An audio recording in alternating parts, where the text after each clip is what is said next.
Oh, we're going live, huh? Yeah, we're going live, motherfucker. You're live. Yeah! Welcome to Drinkin Bros Sports Companion Show. We got a big one today, D'Anthony. Yeah, big time. Yeah, who you sexting? You swiping right? You tendering over I'm getting ready to put our fucking live thingy on the internet. Yeah, you are on the interwebs. We're live on YouTube. Subscribe on YouTube if you have not already. We've got a media company. Ross Patterson Revolution is now on there. Drinkin Bros is on there. We're adding some other shows on there. We're looking to have our own goddamn network. We also want to thank you for listening to the Sports Companion Show. D'Anthony and I started this 2 years ago, and we were number one on Spotify over the weekend. Yeah. Shouts out to Luke Belair, who sent in some personally engraved bottles of Champers with Drinkin Bros logos on them to congratulate us. They had us at the onesie-twosies with Barstool. I don't know if it's a curated list or whatever it was, man, but it was fucking awesome. And we're also huge fans of Barstool. So yeah, we love those guys. We're actually trying to I talked to the guys from 9 Line today about the doing a joint event with them, the an Army-Navy game. Yeah. Great. So we're going to try to work that out because I like those guys, too. They're fucking funny. Yeah, because a lot of people hit us up with like, oh, is there a rivalry or any? No. Look, there's plenty of room in the world for a million fucking sports shows and all that other shits, and we happen to like Barstool. They're fucking awesome. Yep. And we like I like all the shit. I like the sports shows. I like the shit that the president talks. All of it. I like the sport. Yeah, me too. That's what I was going to say. I like the sports shows where it's not just like ESPN does a lot of funny shit, but they don't talk shit. It's corporate. Yeah, they can't. They can't. Like, I like it. I mean, of course, I'm going to like a show that's more like ours. Yeah. Because that's why we do the show like this, because it's fucking funny. Yeah. And corporate shows, you can't do that. I know you and I met with Fox as well, Fox Sports. They're the same way. I mean, they're cool guys, but they're corporate, you know? We're here. We can say whatever the fuck we want, whenever we want, how we want. We got a big one today. College football rankings came out for the playoffs last night. We're doing a college basketball preview today. We've also got a special guest to talk about the LSU-Alabama game. Now, we were originally going to go to Bama, Yep. and Clayton Crawford was going to be our guest because he's a diehard Bama fan. And they moved that game to 2:30 local. Yeah, fuck that. Trump is going, so Secret Security or Secret Service, security, whatever you want to call it, will be out in full mother grab in effect. And you're going to have to get into that game at 1 o'clock. So I want to give everybody a heads up on that. If you do not start walking into that game at 1 p.m., it takes about an hour to get through Secret Service security. It's intense.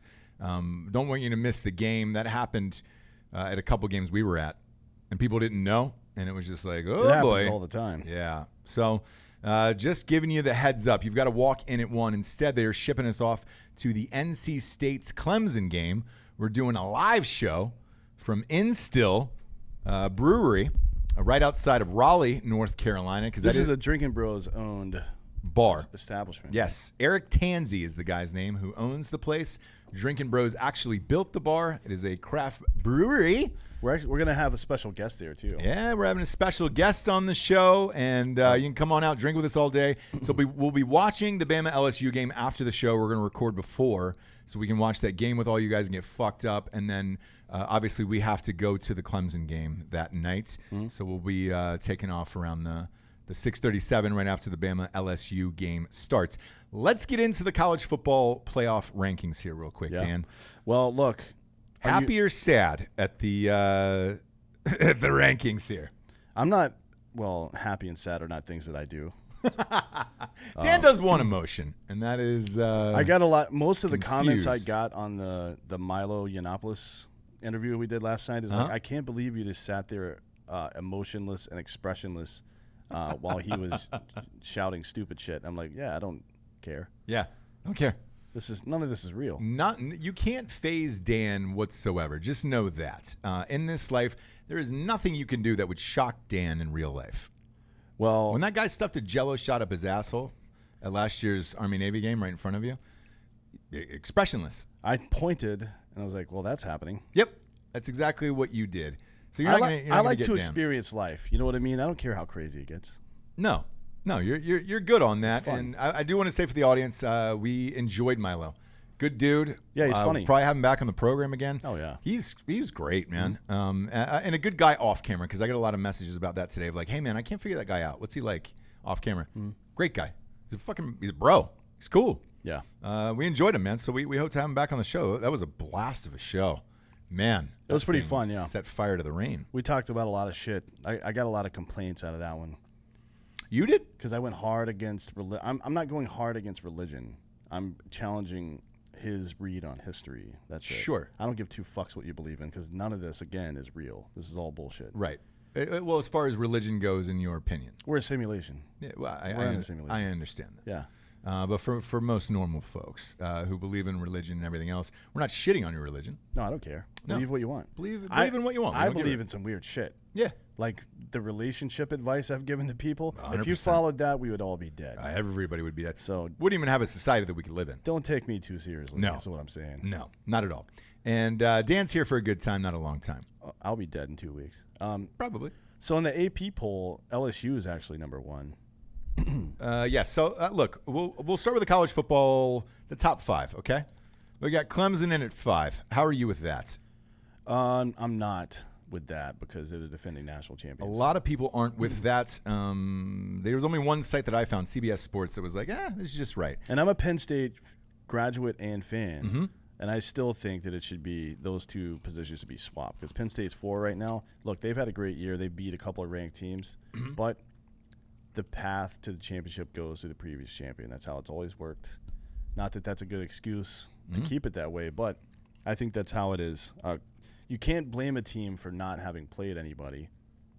You know what I mean? You can blame You can stop scheduling Wofford. You can blame the schedulers, but you can't blame the kids on the field. You can't. Look, Clemson has not looked impressive this year whatsoever. Yeah, but that's a typical thing, to play down to the level of your opponent. I guess, but look, they're not going to have any level of opponent until they reach the college football playoffs, if they get there. Because they will, because LSU or Alabama will lose, and even with those records, I don't think the BPI, the Power Index, is going to put a team with one loss ahead of the former or the reigning national champion. There's no way. Here's the odd thing with that statement, right? Let's say it's LSU that loses in a very close game to Alabama coming up. Right. They're only going to have one loss because they're not going to make the SEC championship. It'll probably be Alabama.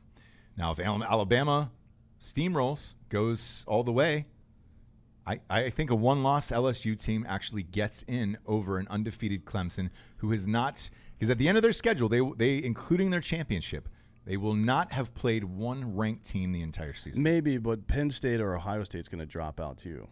Well, one of them will make it, I think. One of them will, but both of them can't, I don't think. But I think two SEC, both of them cannot. You're right. But I think they'll put in two SEC teams. Not unless LSU or Alabama loses another game. Correct. Because if Ohio State, let's just say Ohio State beats Penn State. Penn State's a one-loss team. Yeah, they've got some good wins on their record, but they don't get a chance to play for the conference championship because they're in the same division, right? Not at all, yeah. And that's the same thing with LSU, Alabama. Yeah. So they'll have a one loss, and then they'll be left out. I don't know what you do in that case. Things could get tricky, but we'll see what happens this weekend, because I think something else is going to happen this weekend. Oh, yeah? What's that? Well, we'll get to it. We got a special guest here. So Clemson's at 5. At 4 is your beloved Penn State Nittany Lions. People were shocked from Penn State, but they were also really happy. They were like, wow, we finally got some respect. Well, they've beat 3 ranked teams this year, I think. Yes, handily. We've watched all those games. I've watched Penn State all year long. We've bet on Penn State all year long. Yeah. I have not missed on a Penn State game, I believe, this year. No, that Michigan game was not as close as the final score. It wasn't, because there was a garbage TD towards the end, and they still covered by a half-point Holloway in that, and Daddy won a lot of money. Penn State has looked great this year. So it's tough to leave them out at undefeated when they're playing really, really quality opponents week in and week out on the road. They got another hard one this weekend, man. They're playing number 13, Minnesota. We'll see if that's actually a hard game or not. Find out. They're undefeated. I don't know yet. Undefeated, number 13. At least they're playing someone. They're 17, but they're I know they moved up all the way to 13 this week. That's not what I'm seeing. Which poll are you looking at? AP, I believe. And the coaches are in the BPI poll. They're 17. It doesn't matter. Either way, they've beat everybody they played, but they've played like Maryland, who's fallen off. They played Nebraska, who's never been good. They played Purdue, but they only won by a touchdown. Purdue's a tough out. Otherwise, they played like Fresno and San Diego State. I don't think Minnesota is going to put up any challenge to Penn State. I think they're going to get fucking wrecked. I do too. And when we do the spreads for that, that is one of the bets that I'm going hard on. Yeah. That's another 6.5 point spread. It's one of those teams, like Minnesota is one of those teams that snuck into the top 25 and then won a game. So they go up. It legitimizes them, but they won a game against fucking Maryland, who's falling off the table. So that's to me it's a misnomer. Same. I'm just not with that. I look coming up on our when we do the spreads as one of my biggest bets on the weekend is Penn State. I have not been incorrect on one of their games all season, so I'm amped about that. Number 3 is Alabama. I'm fine with this, and I'll tell you why. I'm fine with them at 3. Yeah, they've not played anyone either, and they're not going to. This weekend. Until this weekend. And then they're not playing anybody else for the rest of the year. They get Auburn at the end of the year, and then possibly the SEC Championship, so we'll see. Yeah, but who are they even going to play? They can redeem their record. It would be Georgia coming out of the other side. To me, it looks like it's going to be Georgia out of the other side. And that's a tough game. I was really disappointed in Florida this weekend, by the way. You get housed in that. That was our Fight Club game of the week. Yeah. They got their panties pulled down. Daddy won a lot of cash off that game. Man, I've been on fire in college football this year. But Alabama, I'm fine at 3. They've not played anyone yet. And, it's TBD this weekend. Now, here's the thing, Alabama fans. Before you fucking jump down my dick hole about hating Bama, you're a Bama hater, I will say this. If you beat Alabama this weekend, if you beat LSU this weekend, Bama, I think they deserve to be number 1. Because to me, Ohio State's the best team in the country. Here we go. Number 2 is LSU in this college football playoff ranking. Now, here's where I have a problem with this. I actually think LSU should be number 1, and I think Ohio State should be number 2. Just based on their schedules. I agree with that, but when 1 and 3 play, 2 goes to 1. If 3 wins, 2 goes to 1 and 3 goes to 2, typically. And that's what would happen here, and I think that's the right answer. So I think Ohio State should be number 1 if LSU loses. Now, the issue I have with it is, so you take this weekend, right? If you're going by a week-to-week basis, LSU is playing Alabama. Ohio State is playing Maryland, and the spread is 43.5 currently. The meat of our schedule, look, we've played some tough teams already. Number 20, Cincinnati, and number 13, Wisconsin, obviously. And then we've got, to close out the year, Penn State, which will probably be number 3 by the time we play them. That'll be a 1-3 matchup, I would imagine. And then they'll be 3 or 4. Exactly. One of the 2, yeah. And then we got at Michigan, and then the Big Ten championship. It's 3 brutal games in a row, so we'll see. Do I think Michigan's that great? No, obviously not. But it's a rivalry game, and at Michigan, it's always tough, man. Yep. It'll always be a close game, although it wasn't last year. I'd be amped if it was the same way last year. But we'll see. Either way, they've got the resume coming up to certainly finish the season at number 1 if they end up running the table. The biggest game, though, of the year so far on paper. Look. This isn't even on paper. This is going to decide how the rest of the season plays. Oh, yeah. Onesies versus twosies. This game and the Ohio State-Penn State game, which we'll be at, are the 2 biggest games of the year. Correct. When we look back on this, other than the CFP semifinals and the national championship, these will be the 2 biggest games of the year. Regular season, and really, really looking forward to it. Since we are not going to be at that Bama LSU game, we brought in our special guest here. We got Baton Rouge Brooke here. She's my neighbor. This is the biggest diehard fucking LSU fan I've ever met in my entire life. Yeah, she's a real asshole. Come on in, Brooke. She's a real piece of work, this one. She's I can barely understand what she's saying. Well, she's fine. Their coach is Cajun. Come on in, Brooke. Grab some wood there. Look at you. What did you bring in? I brought Mardi Gras beads for you guys. Yeah. I don't give those out freely. Do we have to show our titties for I'll these? wear them. I'll wear them for LSU. Please don't. Yeah. I'll wear them for LSU on this program. Look at this. I feel like Post Malone getting the Hot Boys chain over the weekend. This is nice. Welcome to the show, Brooke. You're the biggest diehard fan of all time. You and I made a bet earlier in the year For Texas LSU, I said you would lose. I said You did. you would lose. I put a lot of money on Texas. And I said you're crazy. Lost by 0.5 point in that one. Yeah. And Then you became problem all was, in on LSU. yeah, I did. Because we were there and I got to see them in person and they were incredible. Yeah. And I was completely wrong. And I had to fly your flag in front of my house for a week straight, which is on my Instagram. I think you should get a special flag made with your fucking face on it for Well, next year. If I'll tell you what, if LSU wins the national championship, you can make a flag of your head and I'll hang it in front of my house. I don't really know if I want you to do that, though. Well, I would. I want flags We'll of my work head out everywhere we logistics go. later. Yeah. Yeah. But you're the biggest diehard, so much so in fact that like you don't even want people over at your house. No. You've been late to functions, dinners, events, everything. Like if LSU is on, everybody else can get fucked. Mm-hmm. Yeah. Absolutely. You brought some White Claw for us today. Yes, I did. Which is Always. great. Always drinking the White Claw. We'll pop these open here because I want to get into this game. First of all, I've called this for weeks and I'm sticking with it.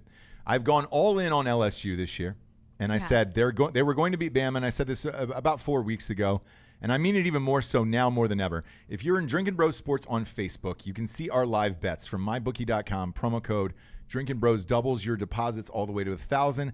I spent all $1,000 on this fucking game. I spent $1,000 on this game. I bet $500 the day it came out because I didn't want the point spread to change because I didn't know if Tua was going to play. That's the question. And the money line isn't out. For those of you at home who are wondering what's the difference, LSU is getting 6.5 points to 7. It keeps flip-flopping back and forth. Dan, what's it at right now? Do you know? Let me check. Because this game has had some wild swings already. There is a lot of people. It's actually down to 6 now. Betting on this game. A lot of people betting on this game. I got it at 7 when it first came out. So it's at 7 for me. It's a full touchdown. Now it's down to 6. It means everybody's betting LSU. Then I went in and I put the money line in. Now the money line means I don't get any of the points. It's just straight up LSU versus Alabama, winner take all, and that pays off at 2-1. So I put another $500 on that, and that's going to pay off at $950, almost doubling my money on the money line. That's how positive I am of this game. What are you going to use the $950 to do? What are you talking about? Take me out to dinner and thank me. No, don't. No, I'm not doing that. $950 sure. are going to win. What are you going to do with Botox on my sack. I don't want any wrinkles anymore. it? On your beanbag? Yeah, on my beanbag. I don't want any wrinkles anymore. Getting rid of those. And that's about $950. I got a doctor. He's not licensed, but he's in a van. Now, is he... Trustworthy guy. Is he Latino? I hope so. You get the best deals. Otherwise, he was wearing brown makeup, and that's just offensive. No, that's racist. That's just racist. I'll get surgery done in a van, but I'm not getting it done from a racist. Obviously. No fucking way. Obviously. Brooke, this is it. This is your moments. Yeah. Who wins this game? I mean, I have to say LSU. Now, is that from a fan standpoint or – because we were at the Alabama-LSU game last year. It was brutal. Alabama was brutal, smoked them. but things are different this year. I will say that this is not going to be Come in a little more to the mic. There you go. Yep. Their 2011 game where it was 9-6 in overtime. It's not going to be that. I mean, it's going to – both defenses have been subpar for sure. And I think it's going to be a battle of the offense. Mm-hmm. And I know we just lost Divinity. That guy's only played. So here's the thing: a lot of people have been making a big deal about this. He's only played 3 games this year. I don't think it's going to be a big deal. No. Number one, because Tua is not going to be 100% healthy, and even if he's 80%, they're still not going to use their pass rush. Like they're not going to be able to get to him. It's going to be quick passes. It's going to be. I think it's going to come down to special teams and obviously offense this year. Yeah. And LSU actually has an offense this year, which they have not had for 30 years. What was the difference this year? Because look, we know Joe Burrow. He was Ohio State's quarterback. He was supposed to be our starter. He broke his wrist, and then Haskins ended up coming in, became all-world. Nothing you can do about it. And all Ohio State roots for Joe Burrow. We love him. He's the greatest guy ever. And I said he would be a great fit for LSU, but he needed 1 year with that playbook. He's got the year now, and he's been unstoppable this year. Arguably the favorite to win the Heisman. He certainly is in Vegas.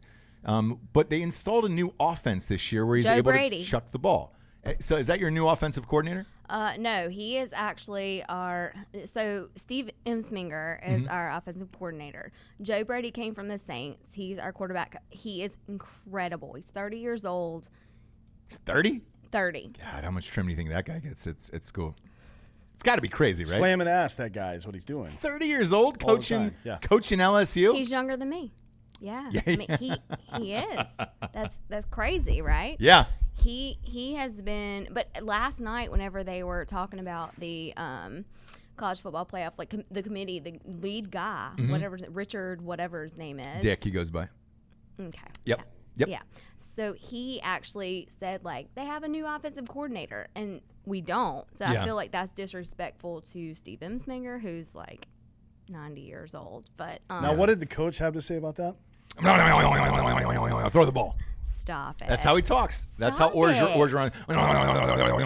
Joe Burrow, throw the ball. You do that really well. I can only hear one word he says per sentence. That guy. Yeah, but that's how it is. You know how they've put this quiz out where all the words are misspelled, but you can still read it? Yeah. It's like that. It's like your brain figures out what the fuck's going on and translates that shit into human, because what he's doing is not human. No. That's a noise that fucking gorillas make. Yeah, but it's working. Like it's working this year. By the way. Yeah, I would R.I.P. rather have him than Jimbo Fisher. It's true. Or Tom Herman. Oh, Tom Herman. Well, Tom Herman's about to be out of a job. Yeah. Yes, at exactly. Thank you, God. Like Garth Brooks says, Yeah. some of God's greatest gifts are unanswered prayers. That is the first time a guest has quoted Garth Brooks on this show. Oh, he's my ever. favorite. Fat Love Garth him. or Skinny Garth? Are you a Chris Gaines guy? Chris Oh my Gaines. God!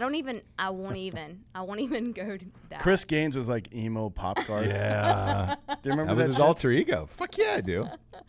Chris Gaines, man. So look, here's my synopsis on this game. LSU is Fat Garth. Bama this year is Chris Gaines. I don't know who that team is. I don't know simply because they haven't played anybody, and I have a hard time thinking. Because in my opinion, LSU is the best in the country. They're number one in the country. I've seen them in person. I think they're the number one team in the country currently. Ohio State, we'll find out once they start playing a couple harder teams. Right now, today, I'm going with LSU. And I've seen them up close and personal. I think. Me too, against Utah State. Yeah, exactly. Wink. But I think that you can't hop into a gigantic game like this, having not played anyone all year long, and expect to be like, great, we've never been tested. Now I don't know. Let's go against LSU number one. I don't know if I believe that.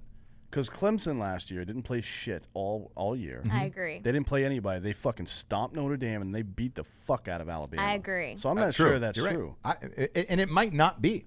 And that's the thing. We'll But find it out. is true for a lot of teams, though. Like, you see that a lot in college football. You see it a lot in the NBA, too. It happens to Ohio State, man. I feel like every year they lose to just one team, a Purdue and Iowa, where it's like, hey, man, you didn't have the hardest of games for like 2 or 3 weeks, and then you let your guard down and you got fucking popped. It happens in the NBA playoffs a lot, too. Like a team, you'll play some shitty team in the first round and smoke them and come out in the second round and just get your ass handed to you. It happens all the goddamn time. All the time. I don't know what that is. I don't either. But I went all in on LSU, and they're getting points. Here's the other prediction for me. I don't think Tua plays. Oh, I do. 100%. You do? 100%. He is going out there. For sure. But for a series, like, what is this going to look like when you get a dog surgery on your ankle 2 weeks ago, and then now you're going to go against the number one team in the world? Here's the difference between last year and this year. Last year, it was a plant foot. It was more severe. He also had a knee injury. This is going to be totally different. This is not the same thing. All right. This is way minor compared to that. He's not going to be 100%. No. He's going to be out of the game in the first half. That's what I believe. If he plays. Oh, they're going after it. Well, I would For too. sure. Go after that dog leg. And that's why I wouldn't, if I were Alabama, I wouldn't even play him, to be honest, because they don't need to win this game to stay in the CFP hunt. That's what I think. Oh, but they do. No. I feel like LSU They has a have better the- shot for sure. They have the advantage over because they play Auburn for the last game. Mm-hmm. They have the advantage over everybody, including Penn State. Like, if Penn State loses to Ohio State and Alabama loses to LSU, Alabama's going to get into the CFP. That's what I believe too. Because if you look at it, and this was the last question I was going to ask on this. Right. If you look at their schedule coming up, right? Because LSU, I think if they beat Bama, you're in, regardless if you Done. guys lose the SEC championship. Yep. You're in a one-loss team with more than likely the Heisman Trophy winner. They're going to be in the CFP, right? If you're Bama, to Dan's point, you sit him out this game, and you say, hey, man, we got beat by an LSU team, but we didn't have our starting quarterback. Yeah. Then And you have one loss because he'll be healthy for Auburn. Yeah. And they'll have 2 wins against ranked teams at the end of the year. They'll be Alabama, which helps. Right. The SEC bias is real. I don't care what anybody says about that. The only thing that would throw a wrinkle in that plan is this. Fake news. Yeah, exactly. If Georgia wins out and they win the SEC championship, then they also would have 1 loss. LSU would have 1 loss. Georgia's and then not going to Bama would have 1 though. loss. But it's a possibility. It's Saban. I wouldn't either. Yeah, well, you're not saving. He's going to play him. I think so. I think he'll play a series, or I think he'll get hurt in the first half, and then that'll be it. And I think LSU smokes them. I think it's a 10-point game. What? Yeah. 10? 10.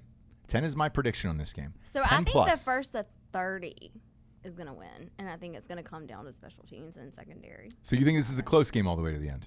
Yes. Ooh. But look, I'm a fan. Yeah. You know, I can't get myself like really, really crazy over this. Ask me if Ohio State's going to beat Michigan.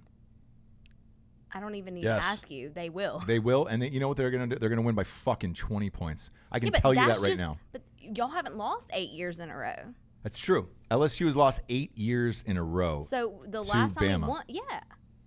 I don't think November this year's 5th, team cares. 2011 was the last time we won that game, and that was 9-6, and it was in overtime. There's been Yeah. a lot of stigma about LSU's offense for the last several years now, and that hasn't stopped them from putting a good offense on the field. I think they're past it, to be honest. I do too. I don't see any signs of mental weakness on this team.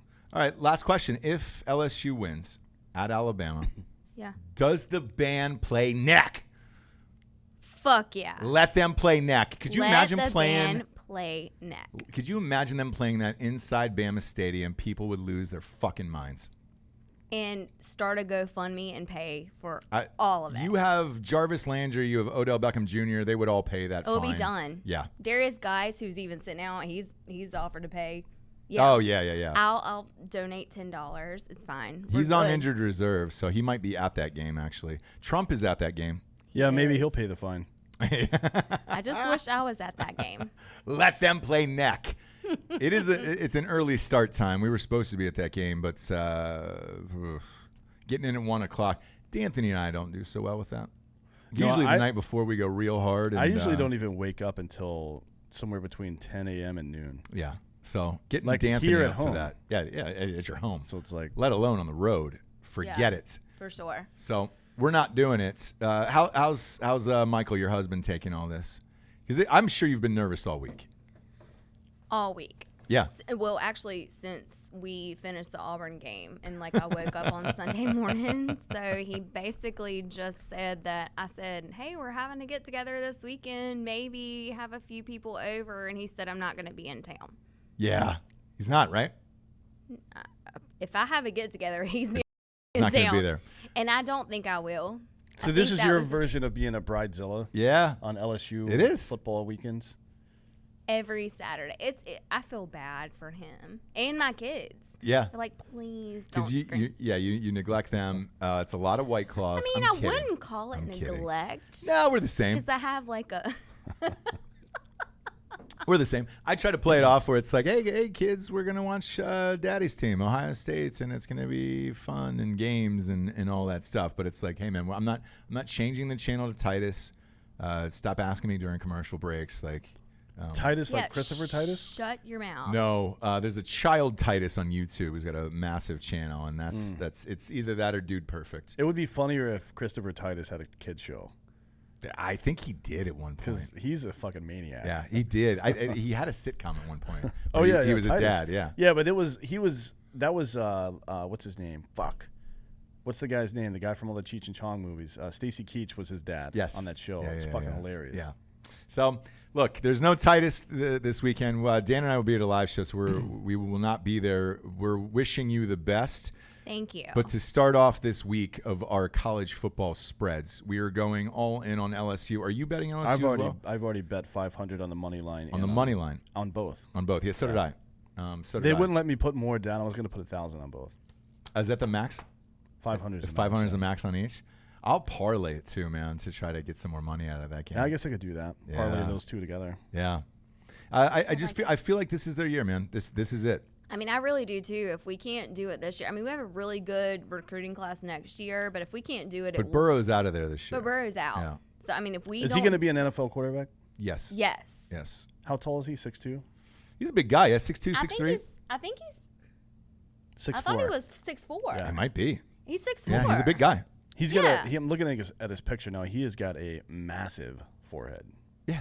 You could land a goddamn aircraft carrier.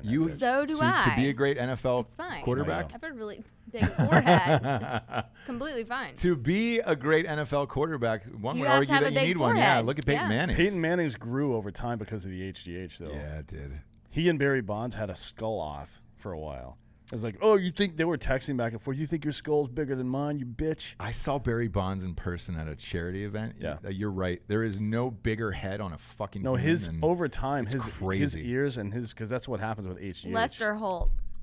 Yeah, Well, big forehead. Booger yeah. McFarland's got the gym. He looks like. Aw, do you- love Booger. No, Ugh. he's the worst. Do you remember that? We hate him. Do you remember that Super Go Mario Tigers. Brothers movie with John Leguizamo? Yeah. And how they made the turtles into like they were tall and they had like these turtle heads on their bodies. Yeah, yeah. That's what Booger McFarland looks like to me. He will not be color commentating for Monday Night Football next year. I can promise you that. So he does workout videos, or he'll post Instagram or Twitter. And You follow Booger McFarland on Twitter? No, Or on Instagram? I'm an LSU fan, and so it's Twitter. Okay. And so they'll pop up, and apparently he has this mad face that comes into his forehead, and people pick on him. Wait, all the what? time. Yeah. It turns into a face, like a frowny face. You ever see It's people's really foreheads bad. that are like rock climbing? Like Danny Trejo's got one. Oh yeah. Robert Rodriguez is like, look, you could climb his face. It just looks like rocks. There's some people that Gordon Ramsay, another guy with a fucking deep lines on his forehead where you're just like, Jesus Christ. Too much man. skin. Too much skin. Yeah, you don't need that much. Nobody needs I've that gotten much. through life with minimal skin. Very You can see minimal through skin. it, basically. Yeah, I it's mean, it's- translucid. Translucent, huh? Transparent. Either way. Either way. I'm just throwing out words with trans attached to it. Brooke, we appreciate you stopping by here. Go Tigers, and let thank them you. play neck. Yes. 'Cause I think it's over. Ayo. Yeah, so you can finish How's the it go? Tigers. You How does it finish the go? rest of that song. Not a chance. in No? hell. What do you mean, No. not a chance? Sing I the can't. Is goddamn it because song. you're a mom? Yeah. If you were at the game, though, you'd be singing that song. Mm, I'll finish it. You start it. Ayo. Suck that tiger dick, bitch. Go Tigers. Yes. And that's what it is. And then at the end, it's going to be Orgeron. Good game. I hope he says good game. Played a good game. Played a good game, boss. Thank you for being here, Brooke. Go Yeah, Tigers this thank weekend. y'all for having me. Go Tigers. Yeah. We got some sponsors who pay for this whole fucking shit wagon to be on the air. First and foremost, talking about ghostbed.com/drinking bros. D'Anthony. Ghostbed. Ghostbed. Do you think Trump would take a adjustable base with a Ghostbed in it to the game itself and just kind of remote control himself I up and wouldn't down? be surprised to find that the beds on Air Force One have been replaced with ghost beds because our buddy is the security director of Air Force One. He flies it, right? He flies the plane. No, he's the security director for Okay, Air I Force thought, One. don't we know the guy who flies the plane too? We knew one of the pilots. Yeah, But one of the pilots was in. our buddy Matt is the That's what he does. You're right. he's the security director. You're So right. I mean, look, I don't know how much influence he has over what goes on in there, but if he supports the president, Yeah. he'd have a ghost bed. That's all Yeah. I'm saying, Matt. So whatever, dude. Support the president. Get him a Ghostbed from ghostbed.com/drinking bros. As always, they got a pay-as-you-go program. No interest, 36 month. $38 for a bed on that, dude. I don't even know if they $38 a check your month? credits. No, there's no way. They don't even check your credit. They're like, yeah, fuck it. You've earned it. Get a bed. Get a mattress. Lay down. They just do a cheek swab, Yeah. take your DNA, and if you don't pay him back, they clone you. They clone you. But that guy and a And then that mining guy camp, pays, yep. yeah, and he pays off your debt. He pays which it is off actually mining. not the worst, Oof. because once he's done paying off your debt, you can harvest his organs. And, Yep. Absolutely. and he's going to be in great shape from paying off that debt. Man, I've been watching this HBO show, Chernobyl. I turned it on for like Great. 30 seconds. And Great. I had something came up. Life came up. Yeah. Really, what happened is I had to go, I turned it on for 30 seconds, then life came up, and I never watched it again. I had to go pound off. Yeah. Well, as one would when they're watching a Chernobyl doc. That's the first Radiation thing you think really of. gets me going. Yeah, it's the only thing that gets me off. Natural disasters too. It's like that movie Fukushima got me off. Oh, dude, you have no idea. The thought of those Japanese dudes melting. Yeah, it really got like, you off. So if you watch this series, you can watch them melt. Whoever does the makeup and special effects, dead serious. Whoever does the special effects and makeup for that show, Jesus Christ. You give them all the awards because you're watching humans melt. And the reason why I bring it up is there is miners in that are too hot working underground that they just get buck naked. So this is the most amount of male nudity I've seen on screen at the same time. There's about 60 dicks coming right at your face during one scene in there of these miners that are so hot underground that they've taken off all their clothes. And the head of, one of the heads of the Russian government is just like, hey, man, one of the heads of the Russian government's like, hey, man, why you're not wearing clothes? And he was like, this is what our forefathers did. This is how they used to dig, so we're going to dig like that as well. Is that true? Problem with it? Apparently it is, because it was too hot underground. But the guy was like, hey, man, since you're not wearing clothes, all your dick parts are going to burn off. Like, I could see. And he's just like, dude, we're not living through this anyway, so who gives a shit? Yeah, it's true. I mean, actually, if you watch the docs on the Fukushima thing, there were like, I don't remember how many it was, like 4 or 6 scientists that stayed behind to seal everything up. They knew that staying meant certain death, and they still stayed behind and sealed that whole thing up. And watch this. If you watch the Chernobyl thing, they tell them, they're like, look, man, you got to get all kinds of people and all kinds of shit in here. Like, this is going to be 40 to 50,000 lives that are lost, and you can be honest with them or not. And it's crazy. Either way, those guys all deserve ghost beds. That's probably where I was going with all this entire story. So you're welcome with that. You mean I'm sure ghost bed is amped about it. You're talking about the actors or the actual people, because they're dead. Yeah. You want them to be buried with a ghost bed? Ghost bed could start making really nice coffins. So when you watch this doc, they have to bury them in these iron coffins that are like the most nicest coffin. Not because, hey, we're giving you a nice death. It's because the bodies are so radiated that they're like, you've got to bury these in iron coffins, put cement on them. Like, these can't go anywhere. Crazy. But they all deserve ghost beds. So if anybody's still alive from Chernobyl, hit us up and we'll try to get you a ghost bed. Oh yeah, if you're a Chernobyl survivor, we'll try to get you a ghost bed. Yeah. If you just went there as a tourist, then you can get fucked. Yeah, but if you were actually in Chernobyl and I think it's Chernobyl. Chernobyl. Next up, we got mybookie.com. Again, that's who we bet with for all of this shit. Go there now. Drinkin Bros promo code doubles your deposit all the way to $1,000. Put in $1,000, you get $2,000 back. You getting those dicks hard for this weekend. We've gone all in. Been on fire in college football. This is the best year I've ever had in college football. And I'm really proud of you. I am too, man. That fucking Georgia game, like everybody was like, dude, I don't understand how you been on this fire. As much as I would love to stroke my dick with a third hand. It takes 2 now. I'd really love a third. I can't because of the NFL season. I've been brutal in the NFL, but college is the best year I've ever had. And I'm going all in on LSU. I went all in on Georgia last week. So much so, in fact, I said, look, I'm only betting one fucking game, and it's Georgia. That's what I'm betting. And they covered for the Padre here. So go to mybookie.com. Promo code Drinkin Bros. Double your deposit all the way to $1,000. Who do we got next? D'Anthony. Is that Felix Gray? Ooh, yeah. We love the Felix Gray. You're always wearing Felix Gray. I am. Those are the Malcolm X ones. These are the ones that make me feel like I'm important. You're? I'm not. Yeah, you're an important guy. I'm not at all. You are.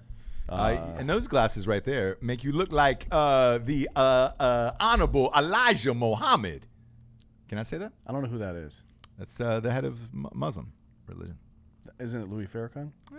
Used to be. I don't know. But I believe they prayed to the Honorable Elijah Muhammad. I don't know if that's true or not. I remember seeing it in Malcolm X, the movie. Denzel Washington was great in that. Deserved the Oscar. He's great at everything. Honestly, I would watch. He didn't get the Oscar in that I'd movie. watch him take a shit. I would too. Just because he would be sitting on the toilet going, okay.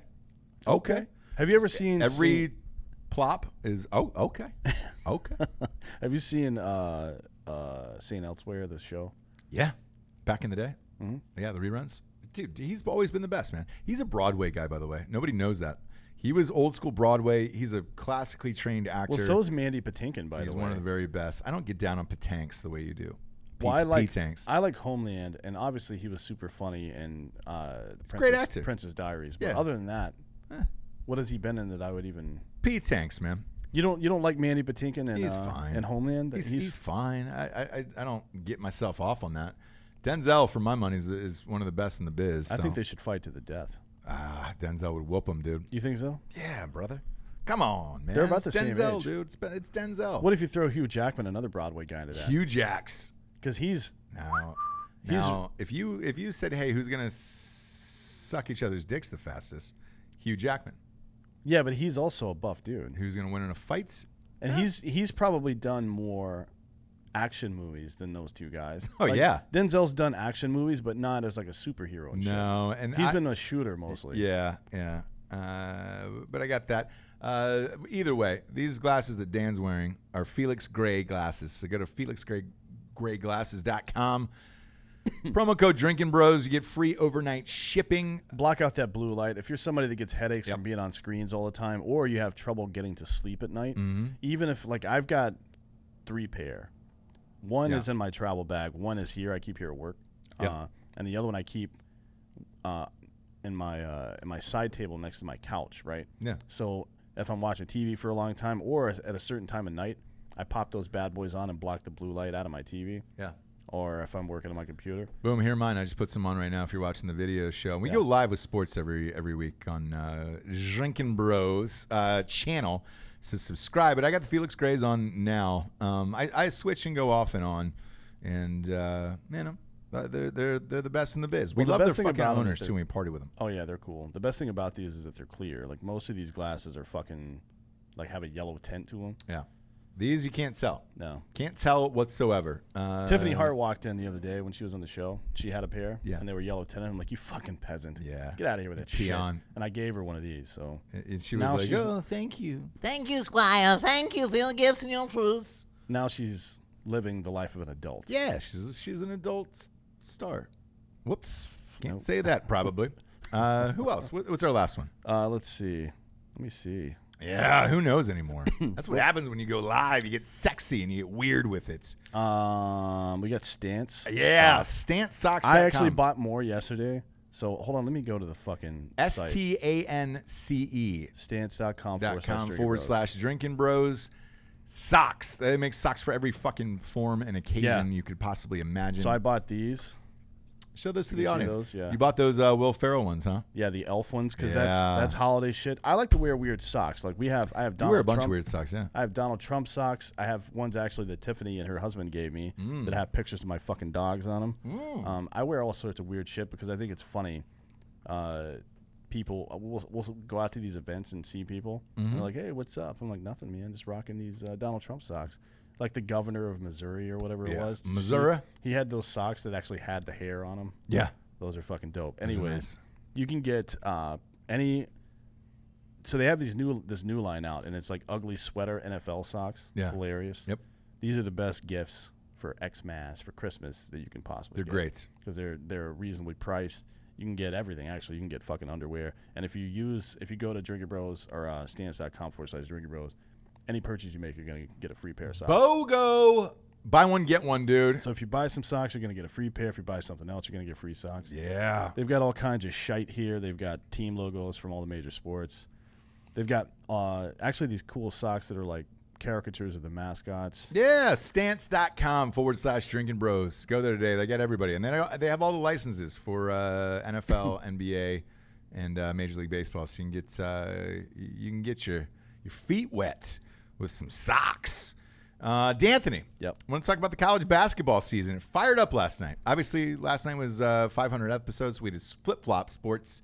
And today, so that way we could do a proper 500 with Milo. Yeah. Yiannopoulos, which was a fucking awesome and fun show. But college basketball kicked off in full swing last night. What I love is they go hard first game of the year. You had a 1 versus 2 matchup last night. Michigan State versus Kentucky. A lot of people have picked Michigan State to win the whole kit and caboodle. That's this year. because, well, everybody is really, but that's because you can lose 6-8 games in college basketball and still be a contender. It's not a problem for them. No, because you got March Madness, and Look, that separates everything. Anybody's got a shot in March Madness, and that's the beauty of it. That's why it's one of the most exciting fucking events of the year because, hey, man, no matter how great you are or what kind of shitty season you've been having, you take Kentucky last year. They were struggling all last year. Yeah. They get into the tournament. They got in a hot streak. They made a nice little run. Ohio State, who was ranked this year, but you and I had a bet that, they limped into the tournament, ended up playing a top seed, and they knocked them off in the first round. It's fun to watch. It's a fucking blast to watch.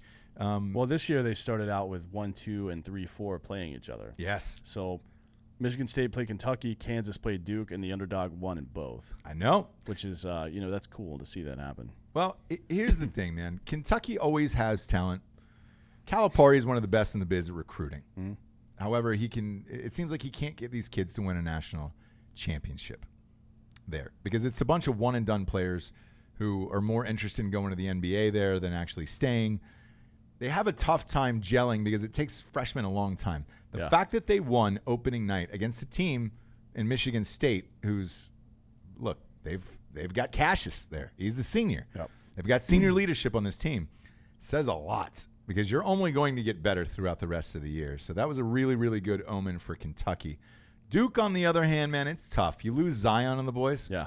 It's going to take them. I mean, look, they'll have three of their top players went in the lottery last year. Cam Reddish. They'll have a good year this year, but they're not gonna work here anyway. They not gonna win the championship. They won't be able to fucking do the same shit. No, that they did last year. I don't think they're not. So look, I think all of these teams will be there towards the end. Yeah. Genuinely, like Michigan State is great.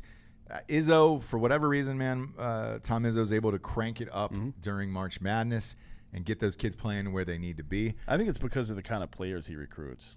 Like, he recruited Draymond Green, for example. Yeah.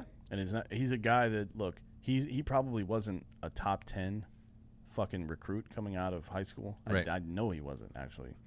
But he's the kind of guy that's going to grind it out. And in March Madness, where anything can happen, that's the kind of guy you need. It is, and you need leadership, and they have plenty of leadership. So I think they'll be there towards the end. Kentucky, man, they've always got the talent. You can chalk up Kentucky to probably the Elite Eight already. Yeah, definitely the Sweet 16, Elite Eight. They'll be there. This Kansas Duke game was surprising to me, man. Kansas is one of those teams where I've got them in the Final Four already. I think they're going to go all the way. Surprised to see them lose. Now, granted, it was a close game. This is what it should be. Both of these games were fantastic last night, by the way. 69-62 and 68-66. Lights out. That's exactly what you're hoping for opening nights of NCAA hoop season. And I think we are seeing the top teams. Like, this isn't some weird team that snuck in there because they had an awesome recruit. Right. These are 4 powerhouse, tried and true teams that are all right. Cool, man. You guys deserve to be there, and I think they'll all be there towards the end. I was surprised that Kansas lost to Duke, though. Duke's got a brand new team, essentially. Yeah, but I mean, the first game of the season, I think all bets are off. Unless you're severely overmatched, I think if it's a competitive game, pretty much anything can happen. Yeah, that's what makes, in my opinion, college basketball better than college football. Yeah, I like it better personally because of that. There's more parity. Like, you never know who the fuck's gonna win. You really don't. Like, Duke lost 3 games last year that I really thought they were gonna win, or I thought rather that they should win. Granted, I think one of them was the one where Zion got hurt. But no, I don't know if I'm surprised Duke won this game. Like, Trey Jones is a baller. He's good. It's just Kansas to me. Again, Duke's starting over. Kansas has more depth, and my money would have been on Kansas last night. It really would have. Obviously, we were doing the live show, so I couldn't bet that. But the sleepers this year, I think Florida's a sleeper. They got to transfer this kid, Kerry Blackshear Jr., man, who lit it up last night. He had 20 fucking points. I think Florida is a sleeper this year. I think Maryland's actually a sleeper this year. I think Villanova's a sleeper. Look, everybody always sleeps on Villanova. Yeah. So those would be the three that I would look out for. Ohio State is playing tonight, so I get to see a chance to see them play. Who are they playing? They're playing Cincinnati. And look, man, that's always a tough game. We do have the coach of Butler now. Yeah. He's turned that program around. He still does not have all of his recruits in, so give him one more year, and that team should really shine. But Ohio State's ranked number 18. The usual suspects are in there. UNC's at 9, Purdue. Arizona's still ranked. Virginia's in there. And it's going to be a fun college basketball season. I can say this more so than ever. I think this year, anyone can win. Yeah, anyone I think so too. can win. And so I'm, because we always bet before the season starts, essentially. Yeah. My money, I'm going to go on some sleepers this year, and I'm going to go with Florida. I'm going to put some money on Florida, Maryland, UNC, and I'm going to sprinkle a little bit in on Villanova. Yeah, I like Villanova this year. Gonzaga also, but I think everybody's got them on the radar now, so that makes them a little less of a threat. But for whatever reason, Gonzaga can never pull it together, though, in the March Madness. They get to the Elite Eight and fucking kind of collapse right there most years. I've got a question. I wonder how long some of these, what's the next generation of coach? Where are they right now? Because we still have, same guys. Izzo, Coach K, Bill Self, all the same guys. Calipari. Yep. It's the same dudes. Where's the next gen? Where's the Sean McVays, for example, in college basketball? It can't with the one and done system. It seems like a guy who's less system oriented and more personnel and oriented would be a better fit for this kind of bullshit, right? So to this point, they are out there. You take a guy like Shaka Smart. So Shaka Smart was at VCU, destroyed. Took them deep into the big dance numerous times, and then he gets hired by Texas. Yeah. Doesn't have the same type of success with that. You take Alabama. Is it Bruce Pearl down there? You're kind of dealing with the same guys. It just seems like the startup model to me now. When I say startup model, I mean in a startup business, what you do is you go recruit the best talent you can find, and you know they're going to be there for a year, maybe 2, tops. You're going to start a business with these people, then you're going to backfill them with others and move them out. Well, in this case, you just backfill them with another startup team because it's the same sport over and over. But it seems like that kind of model would work better for college basketball than it does this old school, Roy Williams, for example, is a great coach. UNC coach. And he just won a national championship, 3 years ago? So still relevant.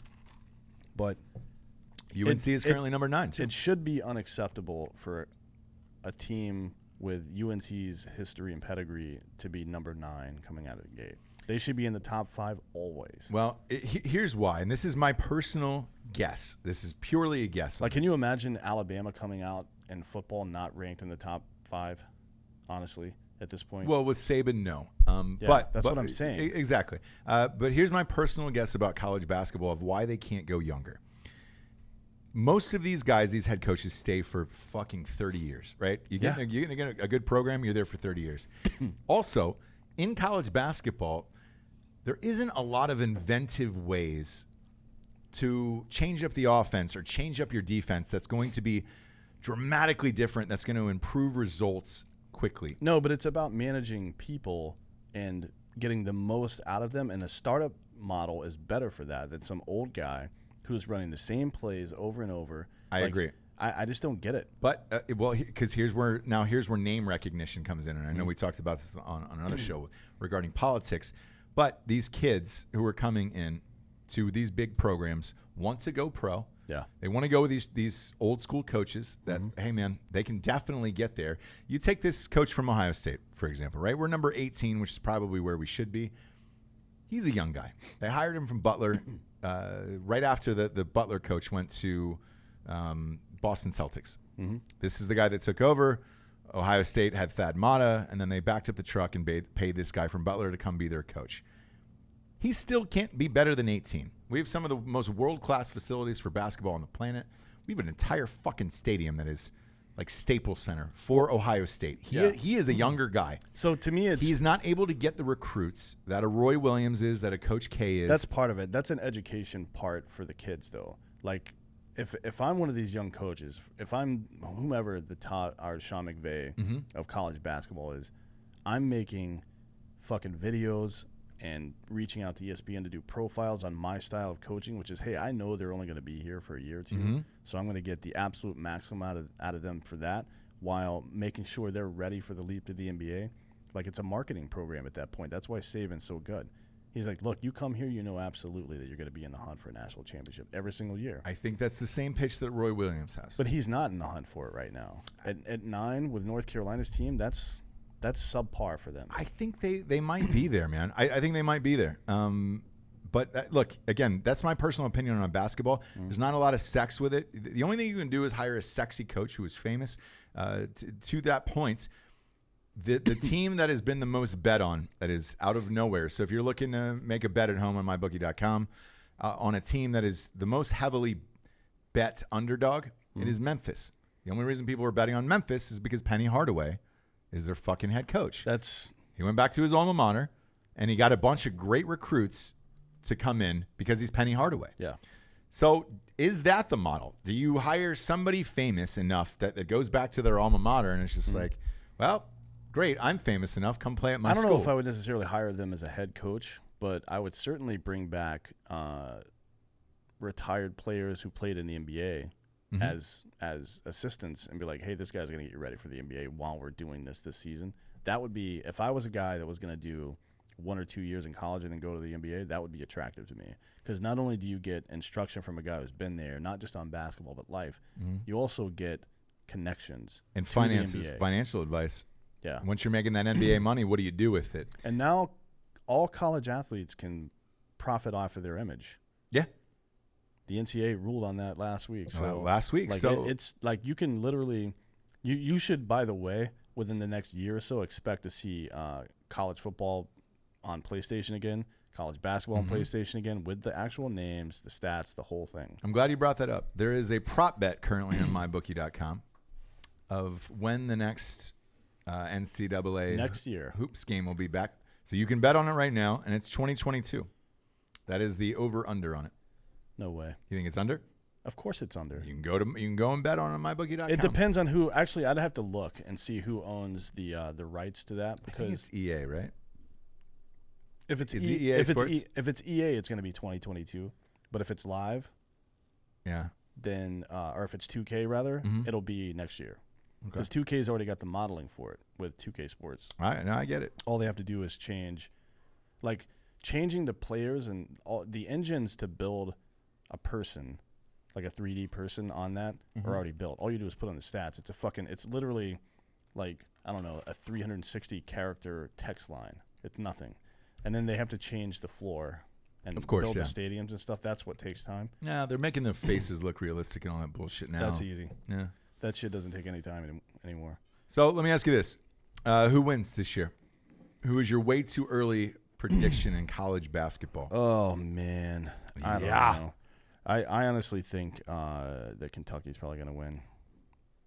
Really? Yeah. I could see it. I'm going to go with an underdog this year. I'm going to take Florida. When's the last time an underdog won? Florida won in 2008. I was there at the game. It was awful because they beat Ohio State in the championship. I don't want to talk about it. Well, I mean, because Tebow beat us the season before in football. I think it was the first time that two colleges played for the national championship in football and basketball in the same year. Bad year for Ohio State. We lost both of those championships, but I think Florida's got a decent shot at it. Yeah. This year as a relative underdog in that. So I'm gonna go with them. That kid had 20 points that transfer last night, so we'll see. Let's see. Kentucky though is a great pick. Yeah, I mean, because some of those, not all of those kids went pro, and usually they all do. So at least they got some 2-year players back at Kentucky this year for the first time in what seems like 10 years. So I mean, Virginia won last year. Nobody saw that coming. Nobody saw that game. I know, right? God damn. Virginia, it's the most boring team on the planet. I don't want Virginia playing ever again. Virginia winning was like the Baltimore Ravens winning the Super Bowl. Yeah, exactly. It's like, hey, we're gonna fucking play slow, play some defense, and hopefully eke it out. Hopefully eke it out. Yeah. Baltimore though is fun to watch this year. Football. Lamar. We'll get to that after this. But, yeah, man, you're going to go with Kentucky? Yeah, it's been a while for them. They haven't won since 2012. I looked great last night, so it's a decent pick. I'm going to go with the sleeper and say Florida. But I like Kentucky. I like UNC to be in the mix, and then Michigan State and Duke will always be there. Yeah, I don't think UNC is going to do anything. Ohio State is a Sweet 16 team. So for all you Buckeye fans, I think we're a Sweet 16 team with a little bit of luck, Elite Eights. But that's about it for the Buckeyes this year. Let's move on to college football, shall we? This is where I shine. This is where I take all of my clothes off, lotion up all of my body, and let all of the sun shine down on me because I have been a fucking golden god this year in college football. We'll start with the number one team in the land, and they did change this on ESPN. Way to go, boys. Proud of you. The Ohio State Buckeyes are playing Maryland, who is a team of no-shows lately. This spread is disgusting. Welcome to the good life, Ohio State. It's 43.5 against a conference opponent. Look. It's down to 43. Ugh. But people are betting that. Look, I love Ohio State. They're my end-all, be-all. They're my brethren. Somebody carry around with me every day. My brethren. There's no goddamn way I'm betting a 43.5 no point spread. Shot in hell do I take a 43.5 point spread in conference. That is fucking stupid, dude. Yeah. Look, again, I'm a homer. Privately, I'll probably bet 100 and never tell you guys just to do it and watch the game. Publicly, do not bet this. Do not put your American dollars on 43.5 on an in-conference game. There's a lot better games to bet on this, and D'Anthony will agree with me on this. That's terrible. Yeah, there's some good games this week. And look, does Ohio State probably cover? Yeah, I guess. But why risk it? You got to win by. They have to score 7 touchdowns to cover this. 7 touchdowns to cover the spread, just to cover the fucking spread. I don't want to. I don't want to sit there and grind my gears for that. Fucking chew up my toenails on that. Fuck no, dude. And yeah, because I put my feet in my mouth when I watch games. I'm like a small monkey. It's more about flexibility than anything. Yeah, it's more about who I am as a person. Yeah. So don't bet it. But privately, I probably will. Next up, we got number 4 Penn State against number 17 I don't Minnesota. understand. I do not understand the spread. I don't understand this weekend. It is -7. Why are the night games Clemson, NC State, Notre Dame, Duke, Iowa State, Oklahoma, and Wyoming, Boise State? Why is it not Penn State, Minnesota, or fucking LSU, Alabama, dude? We will be at Clemson. We'll be at that game, and it's a fucking monster spread. I don't understand it. But look, this is number 4 Penn State. This is at Minnesota. The spread is -7. Do you have it differently? No, it's -7 still. It is. So here's what I do with this. I buy a half a point. And I bet hard on Penn State. They're in it now. They've got a shot at CFP, National Championship, the whole thing. Minnesota's not played anybody this year. Good for them for being 8-0. But Penn State is – I've picked every single Penn State game correctly, and I'm betting the fuck out of this, and I'm going hard on Penn State. This will be their third win against a ranked team this year. I mean, look. I'd take it at 7. I think it's going to be a 10-point game. Probably. But just in case, I'm buying a half a point to be safe about it. Taking this down to 6.5, but I'm all in on Penn State. Next up, we got Vandy at Florida. Whew. I might take Vanderbilt. This is a big boy spread, -26. Man. I mean, Vanderbilt's not as good this year as they typically are. Not that they're ever really good, but they beat Missouri by touchdown, but Missouri was a pretender. Missouri. 26 is a lot of points, man. I think I might get a 6-point teaser on this, jack this up to -32. Probably put it on Vandy. Florida's coming off of a disappointing loss to Georgia last week, which I called, obviously. And, how up for this game are they going to be at 7-2, knowing you can't play for a national title anymore? I don't know, but 26 is a lot of points for an in-conference game, so we'll see. Next up, we got Baylor, which has moved up to number 12. They're now 8-0 against TCU. And the spread is only Baylor -2. Yeah, I mean, it's I don't know. I don't know about that.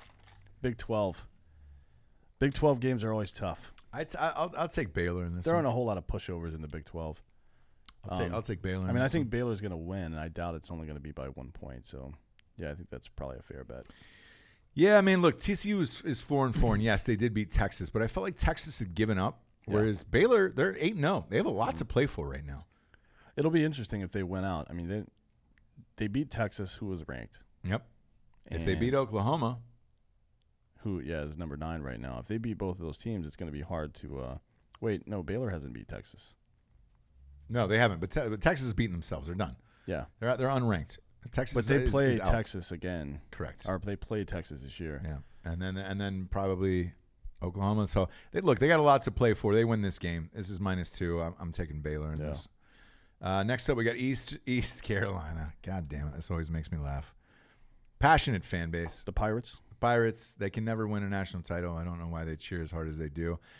They go real hard. There was a video on Barstool of somebody getting pile drive through a table like a Bills game at an ECU game. They go hard. They're trying to go fucking Bills Mafia on that. Yeah, and I know their fan base, and congratulations. This is SMU, who's barely hanging on in the top 25 here at -22. It's at home. What do you think about all these American Conference teams popping in and out of the top 25? I like it. I think it's 4 this year so far. Yeah, look, it's good for college football. I would like to see more of it, and I would like to see them win consistently. Like SMU had gotten all the way up to, was it 14 or 15 last week, and then they got beat by Memphis. So I don't know. Look, 22 is a lot of points. I believe in SMU, and I believe in them at home. Eastern Carolina gets trashed by everyone. So will they probably cover? Yes. I don't bet this game in real life though. I watch it, but I don't bet it. I want to see these guys play more out of conference games because I want to see is it a lot of ranked American Conference teams get beat by unranked American Conference teams. I want to know if that conference is that good or if they're bad. Like everybody's bad and the teams that just happen to do better are making it into the rankings. Right. Because Houston was good last year, not so much this year. Cincinnati's still a tough out this year. Mm-hmm. Central Florida, I haven't heard shit from them. No, they died. There's no national champion. They died in a Marshall plane crash, apparently, because I have not heard anything about that school anymore. But I think South Florida actually stunk into the rankings this year, too, at one point. Yeah. So it's weird. I'm just curious. I am, too. But, look, I'm not putting American dollars on this, but I'll watch it. I'll listen to it in the car. I'm not going to be driving a live show. Come on out and see us at Raleigh. Instill Brewco. We'll be there. Let me find the address of that so I can shout it out right quick. It's Clayton, North Carolina is where it's at. Craft beers. Party all day, party all nights. That address is... That's not right. Fire away. It is... Eric Tansey. It's 710 West Main Street, Suite 111 in Clayton, North Carolina. Yep. It's about 20 minutes away from the stadium. Craft beers, man hugs, good times, fucking taint rubs, dude. We'll be there. Next up is LSU, Alabama. Obviously. Who? Alabama's mine.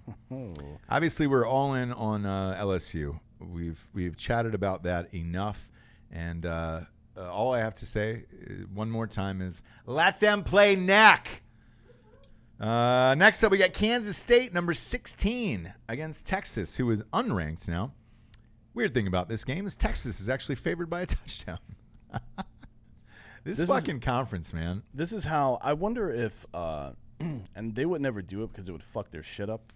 But I wonder if the Vegas bookmakers created the BPI and the FPI, if this would be a little more accurate. Like the ranked team would be the one that's favored, regardless of record and bullshit. I don't think they would ever do it. As a matter of fact, I honestly, this is not a conspiracy theory necessarily, but it's a little bit, it's on the edge of conspiratorial. Sure. I think that the Vegas bookmakers may have had some influence in the way these games get ranked. Maybe. Or is it television ratings? Your call. Yeah, either way, it's probably a confluence of all those things. Either way, Texas has let us both down this year. I will say this: Tom Herman's got to be fighting for his life, I would imagine. Oh, he's done. So Urban Meyer's got to be on line one. Urban Meyer on line one, Texas fans. But Kansas State, I don't know, man. They're hit and miss. We've seen them get beat badly. Yeah. They're not like, how are you ranked 16 against an unranked team and you're a 7-point underdog? Well, I mean, look, they've beaten they beat Oklahoma. That's why. But other than that, I have no fucking idea. Crazy. They lost to Baylor and Oak State, and all the rest of the teams. They beat Mississippi State, but all the rest of the teams they played are like fucking D2 schools. Crazy, man. We'll say this: game time temp is 69, so it's gonna have a lot to do with things. They should start the game at 4:20. Yeah, goddamn right they should. Going to be a lot of people going down on each other after that if Kansas State is able to pull off a victory against Texas. I don't see it happening. Well, that game's in Austin. It is, and I don't see it happening, and I think Tom Herman knows his job is on the line. He should probably win out. Do they win by a full touchdown, though? I don't bet that. I don't either, man. That's crazy. It's a crazy one. There's plenty of other great games to bet. That's not one of them. Next up, we got Wake Forest, number 19, against Virginia Tech. How weird is it that Wake Forest is ranked and Virginia Tech is not? Ranked, and that people care. Because I don't care. No. I don't care about Wake Forest. I don't care about their football program whatsoever. And Virginia Tech, look, man, they've seen better years here. This is a 7-1 team, 5-3. Wake's only favored by -2.5. You want to take something like this? Go ahead. You'd have a better shot, though, with Russian roulette and just putting the gun down on the table. Go over to Dan Holloway's house and win Wilmington, North Carolina. I don't believe in guns. But if you did, you would lay the gun down on the table and you said, we're going to do one of two things. You're going to bet this Wake Forest game or you're going to play Russian roulette with me. And either way, the outcome is probably going to be the same. You don't know. You don't know if you're going to live or die on this one. So you want to put your fucking money on -2.5 on Wake Forest? By all means. But I would highly suggest you just play Russian roulette instead, because you're going to have the same fucking outcome. Yeah, I don't care about this game at all. I just can't bring myself to care about this. No, I can't either. And I try it. Look, I know that I say a lot of fucked up shit, and I talk shit about things and people and stuff. I don't mean to bash your team, guys. We never mean to bash your team. No, we don't. But sometimes I do. I don't know anybody that's a Wake Forest football fan. I don't either. We've never had one guy who's like, "Oh, go Wake." Yeah, there's always let the band play Wake. Yeah, there's always like there's Central Florida fans. There's fucking Notre Dame and Michigan. Yeah, like there's teams that we don't like. There's even some people who are jazzed off about that fucking North Carolina or North Dakota State, South Dakota. Oh yeah. I don't know. That's just state pride, though. They don't care about the schools. That's fine, but there was like 30 people in Drinkin' Bros Sports on Facebook if I'm who were going like, to the Dakotas, I'm fucking juiced off about this. If I'm going to the Dakotas, I'm watching Boise State, not either one of those teams. No. We have friends that played football at Boise State. Yeah. We're going with them. We're going with them, yeah. Next up, we got UConn at Cincinnati. Cincinnati, again, 7-1, number 20 in the country. Only lost to Ohio State. It was by 50. Really want to point that out. They lost to Ohio State by 55 points. This is how good Cincinnati is, though. It's -35 in this game. A lot of points. Yeah, but it's against UConn, who is absolutely horrible. Another American Conference team. So the only big win that they have this year is against Central Florida. That was a 3-point win. Ooh. Central Florida is ranked 18th at the time, but they beat Houston, who's got a great offense, and they held them to 23 points. So maybe there's something to that. I don't know. We'll see. Irrespective of their record, is UConn is not a fucking football school. They might be. I want to see Rutgers play UConn. So do I. I don't see what happens. I don't know why they have a football team. It's unnecessary. I feel like it's a lot of injuries. I mean, look, kids are getting scholarships and congratulations, but I wouldn't want to play there. No. And, I'm glad there's kids going to school for free. That's good. Yeah, and I'm definitely not betting a 35-point spread unless it's a team that is worthy of it, and we'll get to that team in a second. Yeah. Next up, we got number 18, Iowa. Another game that should be a fucking night game. Yes, it's a 4 o'clock game, which that's a new thing. I've never seen a 4 o'clock game in college. That's like you're burying the. It's just weird. God, dude, what the fuck? Weird. Against number 13, Wisconsin. Wisconsin's favored by 9.5. Look, I think Iowa's got some injuries here. I think you're probably fine betting Wisconsin this game. It's at Camp Randall. They probably win by 10 points, hence the spread is at 9.5. I'll probably throw some money on Wisconsin in this game. Really? Sorry, Craig Dulesky. Yeah, Iowa's got some injuries, man, and their quarterback has not looked great. I've seen a couple Iowa games this year. They're not going to beat Wisconsin at home. I can tell you that right now. Wisconsin has still got life to play for on the other side of the Big Ten. They can still get back to the championship, the Big Ten championship. So I think Wisconsin wins. Iowa's lost both of the games they played against ranked teams this year, but they kept them close. Yeah, they have. We'll see. And this one at Randall, no, I think this is a 10-point game. You betting this? No, I am. I'm with you, Whiskey. I'm with you. I think you bounce back this week. Next up, we got Missouri at Georgia. Now, last week this is a 7:00 game. Yeah. Last week I said Georgia had the fate in its own hands. They had their own fate in its own hands, and that they would win. They would recognize that they could still play for the national championship along with the SEC championship. And that's exactly what they did. They fucking housed Florida. That really wasn't a close game. Forget the end of it. It was a lot of the game was 16-3. To be honest with you, I felt like the score never changed. I thought my fucking TV was frozen. That's how long it was. 16-3. This is a minus 16.5 against Missouri. I'm fine with it. The game's at home. I think Georgia's got a big boost now, knowing that they're 6th in the standings. Well, now they have a clear path to the fucking very, very clear path. The only team they have to beat now for the rest of the year, like I think they'll be fine with Auburn. The only team they really have to worry about is the fucking SEC championship against LSU or Alabama. That's it. And if they win that game, they're going to go into the fucking CFP as a favorite probably. So, like, despite what's happened this year so far, if they win that game, if they win the SEC championship against LSU or Alabama, they're going to go into the CFP as the favorite, or maybe number 2 behind Ohio State, depending on how that goes. Correct. And I think they know that. I think the kids are now fired up about it. I think it was a slow season, slow start for them. I think they're amped about it. And I think they beat Missouri by 16.5. Therefore, I am going to bet this game, and I believe that Georgia will make it to the SEC championship playing either LSU or Alabama. And these kids are fired up. Look, the rankings come out. You're at 6. You're right there. Penn State has to play Ohio State. One of those is gone. Alabama's got to play LSU. One of those is gone. Clemson has to play blind children for the rest of the year. So I'm not sure what's going to happen. There actually is a South Carolina school for the deaf and blind. And they're going to play them. The ball is going to be it beeps. The ball beeps in the air. It beeps and flashes. Yeah. And speaking of which, wait, if you're deaf, that's probably you shouldn't be playing blind, kids. No, you can still fucking see. You should be rapping. You should be DEF, dude. Oh, deaf poetry. Take that A out. It's deaf poetry. Are you taking this or are you out of this? That's 16.5. Missouri's a tough team, dude. 16.5. I don't know if I go that high. Shit this year. It depends. I might buy half a point. It's the night game in Georgia, man. They fucking rage in Georgia. I've been between the hedges, with my brethren. I think I might have gotten so drunk I put my dick and balls on the hedges at one point, and that's a true story. Don't want to say how or when, but it was before cell phones, and I dated somebody who was there when I was in high school. Did you ever have problems playing in hostile territory?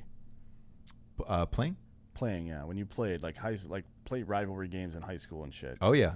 Like that never fazed me at all. But I'm a fucking weirdo. I'll tell you what fazed me. We played Marietta, which was Marietta's a 5A school. They don't fuck around down there. And we were 5A as well, right? We were an all-white school. They were not. So it was like Hoosiers. Yeah. Except the opposite result happened. We got housed, and police escorted us in and out of the game because of how dangerous the neighborhoods were around the area. When police escort you off the bus to play your high school football game, for a white kid, that automatically sets in the fear and intimidation. We were like, oh boy. And it's local police. Yeah. So they do that on purpose. There's no real danger there. Yeah, there was. No, they did that to fuck with you. No, there was gunshots later on in the evening, and man, Marietta did not fuck around. You should have just brought your own guns. I was 6 years old, dude. What am I gonna do? I'm 16 years old. This is America, Ross. It is. Dan, you're right. Pull your gun out every time you feel threatened. Still did not let high school children carry guns on buses to high school football games. Whenever I ride public transportation, even today, I pull my gun out. Yeah, I know you do, Dan. Constantly for no reason. Yeah. And I just I'm just showing it to people. Just show it to people, and you're like, hey. It's the reason is there's because a laser on this. There's a laser on it. That's correct. But the reason is because it's engraved. It has like coffee or dye on it and shit. It's a cool gun. It's a great I'm gun. not doing it to intimidate people. No, you're doing it for safety. No, I'm doing it because it's a cool gun, and all I want right, people cool. to know about it. Well, for safety as well. That's what we tell the people. No, I don't want you to get pulled over. I'm wearing a suicide vest for safety, just in case. You got to clack off. You got to clack off and end it all. The dog's too close. I got to clack off. I'm gonna clack my shit off. I hear that dog barking. I know I'm going to get my nuts torn off. I know that scrote's going to be ripped open, and those balls are going to roll down like ancient Egyptian scrolls. That reminds me, I came up with another business idea when I was super high last night. Nope. We're going to save that for later, Dan. It's called Ron's Gently Used Sausages. There's nothing like a gently used sausage. Put that in the microwave and heat it up. Heat it up and get on about your day. Yeah, I'll take Georgia at 16.5. There you go. There you go. Pulling them in. Next up, the night game. This is the featured game on ABC. We got sent to this game. We will be covering this game. Clemson, number 5. Sounds weird to say out of my mouth hole. Against NC State. You know, this is a funny one, Dan, because I'm going to ask you the actual spread on this. Last night, or Monday night when this came out, because I knew we were doing a live show from this game, and we got tickets and all this shit. It was 33.5. Mm-hmm. It is now down to 31.5. Do you have anything different? 32.5. You do have 32.5. Okay, this is why I asked. I'm actually going to take NC State on this one with the points. I think they're a gritty team. They play games tough. This is their homecoming game that we have been invited to. We were sitting in the most prestigious section with all the alumni, with the chairs and the whole fucking thing. Your brother's coming. Yeah. He's a diehard Clemson fan. Yeah, it was just his birthday recently. Yes. So this is for his birthday. We were sitting behind the Clemson bench. If you're at the game, come say hello, take a pic, blast us with your nips, whatever you want to do. Yeah. We won't be giving out beads. No. But if you show me your tits, I will mail you beads. Correct. Dan will mail those probably. But not on string. It'll be individual beads. Yes. You got to put it together yourself. I don't have time for that shit. Correct. So he's going to mail you 37 packages with a bead in each one. Yep. You're going to string those yourself and then hang them around your neck. I'm going to take NC State with the points on this one so I can have something fun to root for. I'll take Clemson so we can shit talk during the game. All right. Perfect. But I don't think they're going to beat the spread. I'm going to wear all red, too. I'm going full NC State. We usually do this, by the way, at every game that we go to and do a live show at. We root for the home team. So I'm going to be wearing all red at this game for NC State. And it would be awesome. It would be awesome since we got sent to this over LSU, Alabama. If NC State ended up upsetting these motherfuckers and we turned out to be at the game of the day. That would be cool, but it's not going to happen. Maybe I should wear that teddy bear onesie. Oh, you can. It's going to be 52 degrees at kickoff. Why not? Who gives a shit? You'll be warm. I will be warm. Yeah. I'll think about it. Wear that. Think about it. Next up, we got Notre Dame at Duke. Look at this spread. Duke. This is Duke, bro. And the spread is -8 against Duke. This is a night game. I'm not going to bet this. I'm not going to bet this, but I'm going to look at it a lot just because, not watch the game. I'm just going to look at the spread because it makes me laugh. Notre Dame looked like shit last week. They barely won against Virginia Tech on a last-second touchdown. Duke is not a football school whatsoever. College basketball has already started. Yeah. Duke led off with a big win. I don't think the kids. Out. I think they're checked out, man. I think you're fine with betting Notre Dame. Maybe take it down to 6.5 if you want by 1.5. But yeah, I don't. I think the Duke kids are all checked out of this. They'll probably show up because it's Notre Dame, but it's Duke, man. They're 4-4. Weird spread. Don't be surprised to see more Notre Dame fans than Duke fans at the game, and that's a dual function. Duke fans are checked out, but also Notre Dame fans travel. Yeah. They travel. That'll be interesting. Next up, we got Iowa State. Are you taking Notre Dame in this one? No, fuck no, man. Ooh, D'Anthony. I'm just not going to bet this game. Notre Dame has fallen into Trap 12 style shit for me. I'm just done with them. I'm not on this one. I think last week was the trap. I think they're snapped out of that. There is some talk, some chatter about buying out Kelly and hiring Urban Meyer. I've heard that. So I think Kelly's going to install a game plan and get these kids playing like they got steel rods up their penis holes. So I think Notre Dame covers, but I am taking it down to 6.5. Next up, we got Iowa State. Nothing like a night game on Fox. Iowa State at Oklahoma. This is a trap game to me. Iowa State upsets somebody big every year. Well, is it Oklahoma this year? Iowa State is not ranked. They're 5-3. Oklahoma's favored by 14.5. I think the spread is exactly where it should be. And I think Oklahoma is going to have some trouble here. What do you think?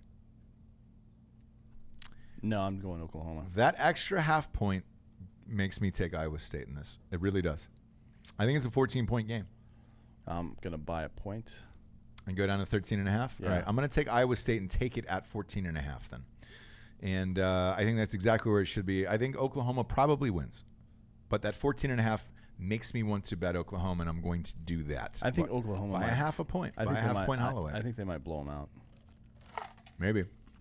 It's in Norman. Because it's a night game. Oklahoma's not completely out of the race either. They've only got one loss. They are and they're not. I mean, they're at 9. They got to have a lot of teams lose ahead of them. It's possible. It is absolutely possible.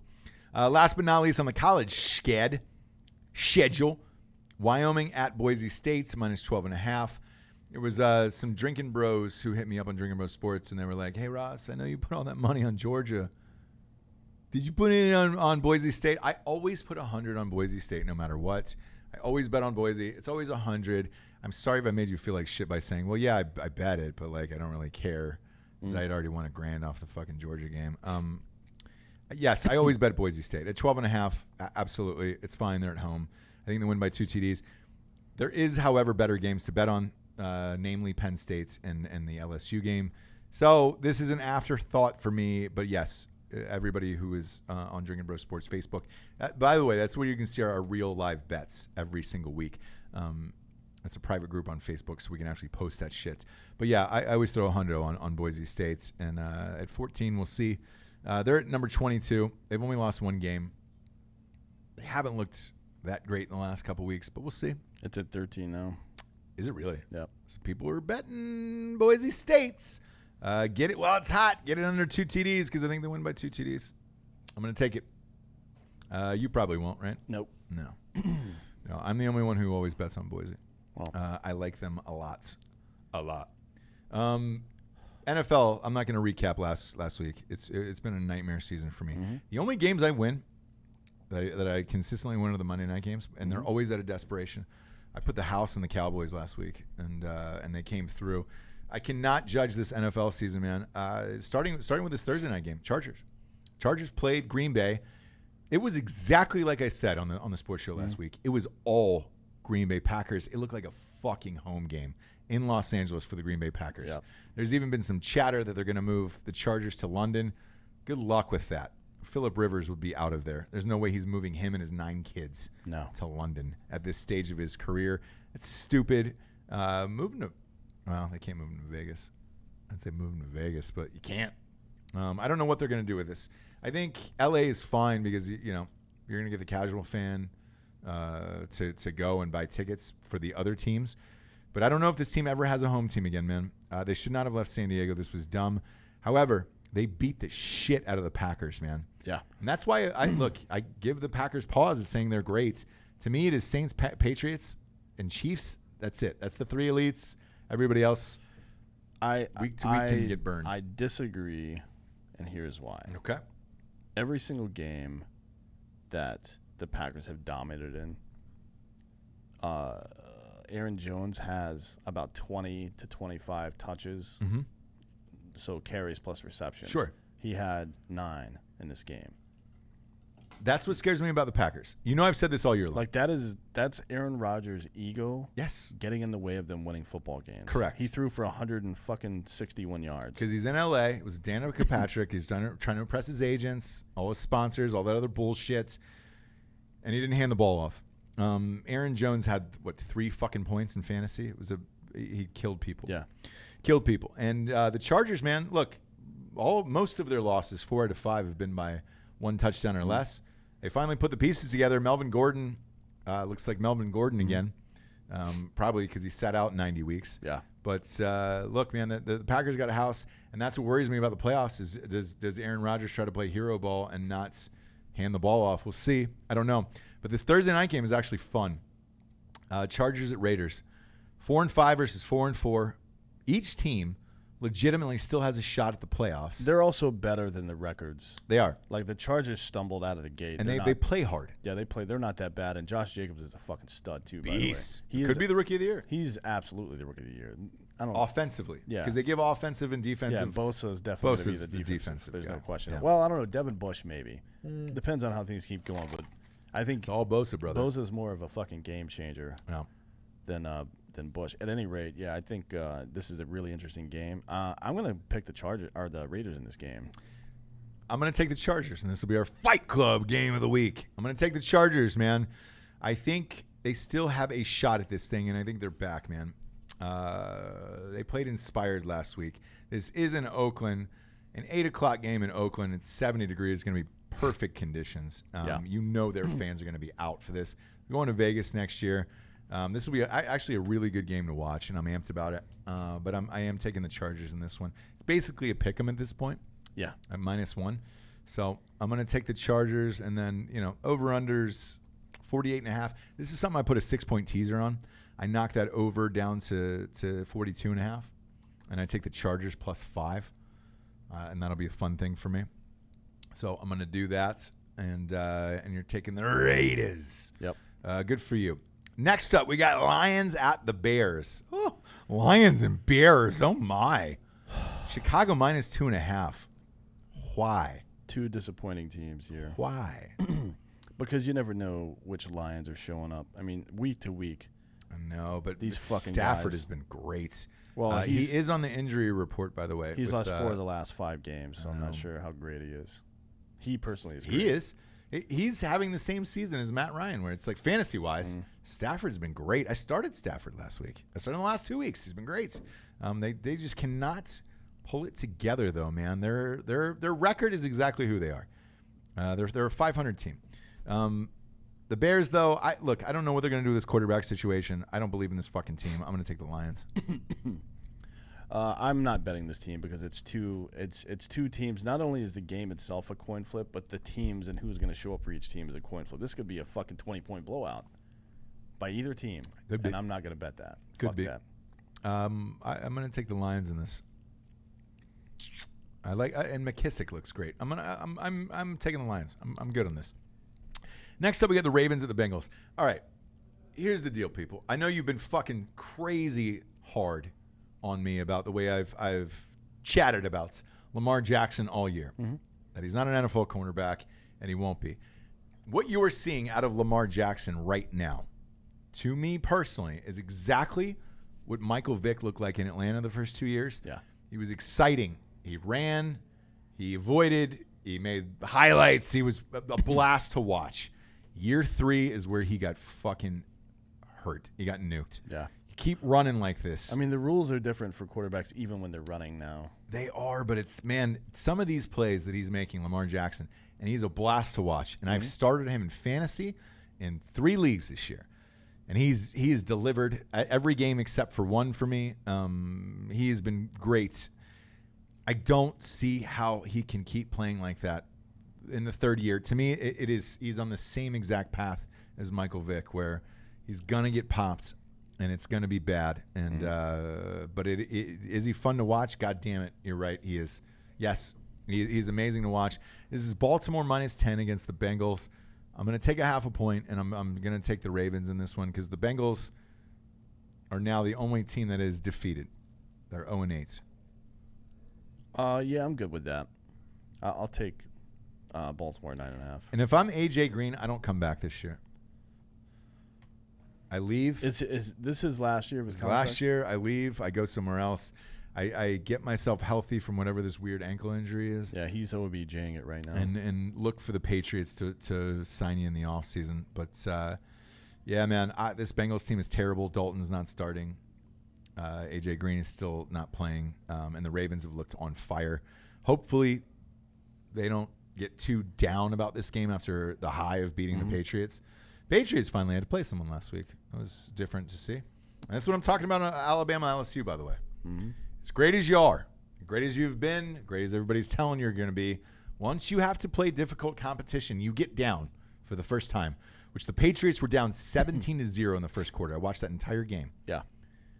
It is hard to come back against a great team and suddenly turn it on. It happened in gunfights, too. Like really? Yeah, so you're in the middle of a fucking fight, and all of a sudden there's a lull or something, and all your adrenaline goes away, and it's like instant depression. Like you get tired and fucking lethargic and depressed immediately. Yeah. Because it's like all your serotonin's gone, more or less. It's like the day after you do fucking ecstasy or some shit. So I could definitely see it. I mean, how do you keep yourself up? I think there have been teams that historically have always been able to do it. The Chicago Bulls under Jordan have always been able to do it. Mm-hmm. One of the Warriors teams were always able to do it. Like no matter who they played, they still kept that up. But even in the postseason, they couldn't keep it up. Right. So I don't know. I don't think even a team as great as the Patriots are, just there's no fucking way they're going to do it forever. No, and look, I saw watching that Patriots game. There was some risky throws that Tom Brady made on purpose, I think. Like he was winging the ball down the field on 3rd and long, and it was just as good as a punt, in my opinion. Brady doesn't give a shit. Pats don't give a shit. Also, I think that there's a very good chance this is the AFC Championship matchup, and Belichick is the kind of guy that takes a meaningless regular season loss to not show his hand to the other team. Maybe. He's a really smart guy, and I've given up questioning his actions and motives. I still think it's Pats Chiefs again, but we'll see. Yeah. Either way, I would not want to play this Baltimore team in the fucking playoffs, man, because it's tough. Yeah. But look, you play 8 weeks in a row of stiffs. Finally got to play a hard game. Their schedule picks up towards the end of the year. Yeah. They play the Chiefs and some other guys, so they'll be fine. And the Patriots are still the team to beat in the AFC. I just think you can't play 8 easy teams and then all of a sudden, the Ravens come calling and you lose that game. But I'm going to knock this down to 9.5 and take the Ravens. Next up, we got the Bills at the Browns. Browns fans, I apologize for everything that's going on. I told you this team would probably start 2-7. You guys railed against me. You're now 2-6. Now you got to play the Bills with one of the best defenses in the league. Somehow, Cleveland is favored by 2.5 in this game. I have no idea why. Me neither. I'm taking the Bills. Taking the Bills? I'm actually going to rent some tables and not get my security deposit back because I'm going to jump through those motherfuckers. Crazy on this. I don't know why they're giving the Browns this much respect and a point spread. If I'm the Bills coach, I walk in there and I staple this point spread on the wall and say, "Hey man, you guys are 6-2. There's a fucking team that's 2-6, and they've got you favored." The Browns are also 0-3 at home. They haven't won a home game all year. They haven't won anything. They're terrible. Baker Mayfield sucks. I'm really irritated. He's exactly by this. who I thought he was. I want this. I want the Browns to be good. Wow. It's irritating to me that they're not good. I want them to be good too. I also wanted the Bills to be good, and they are. Look, Bills win this, they're in the playoffs. 7-2, great. You can chunk half your game. You can go 500 the rest of the year. You're in the playoffs, and you're good to go. Table smashing is going to happen up in the hills in Buffalo. But, I got the Bills winning this game. Next up, Chiefs-Titans. Do you have a spread on this? Because I've got no spread on this, and I'm assuming it is because Pat Mahomes is still questionable. Not seeing one. Look, they're 6-3. He's got to come back if he's healthy, in my opinion.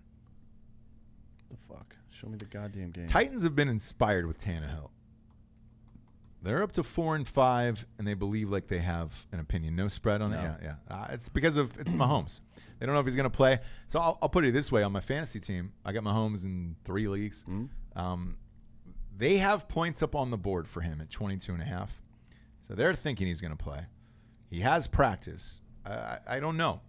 He needs to come back at 6-3 because you're gonna lose home field or any shot at that.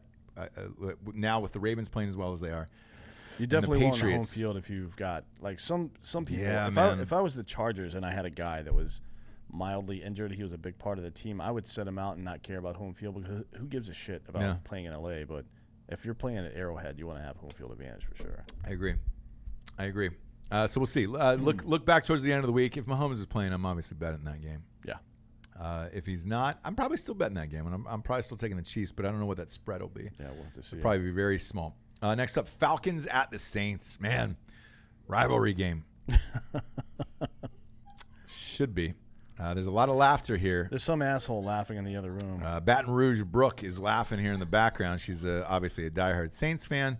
I'm a diehard Falcons fan. There's been a rough year for the Falcons. We have the same record if you're dyslexic.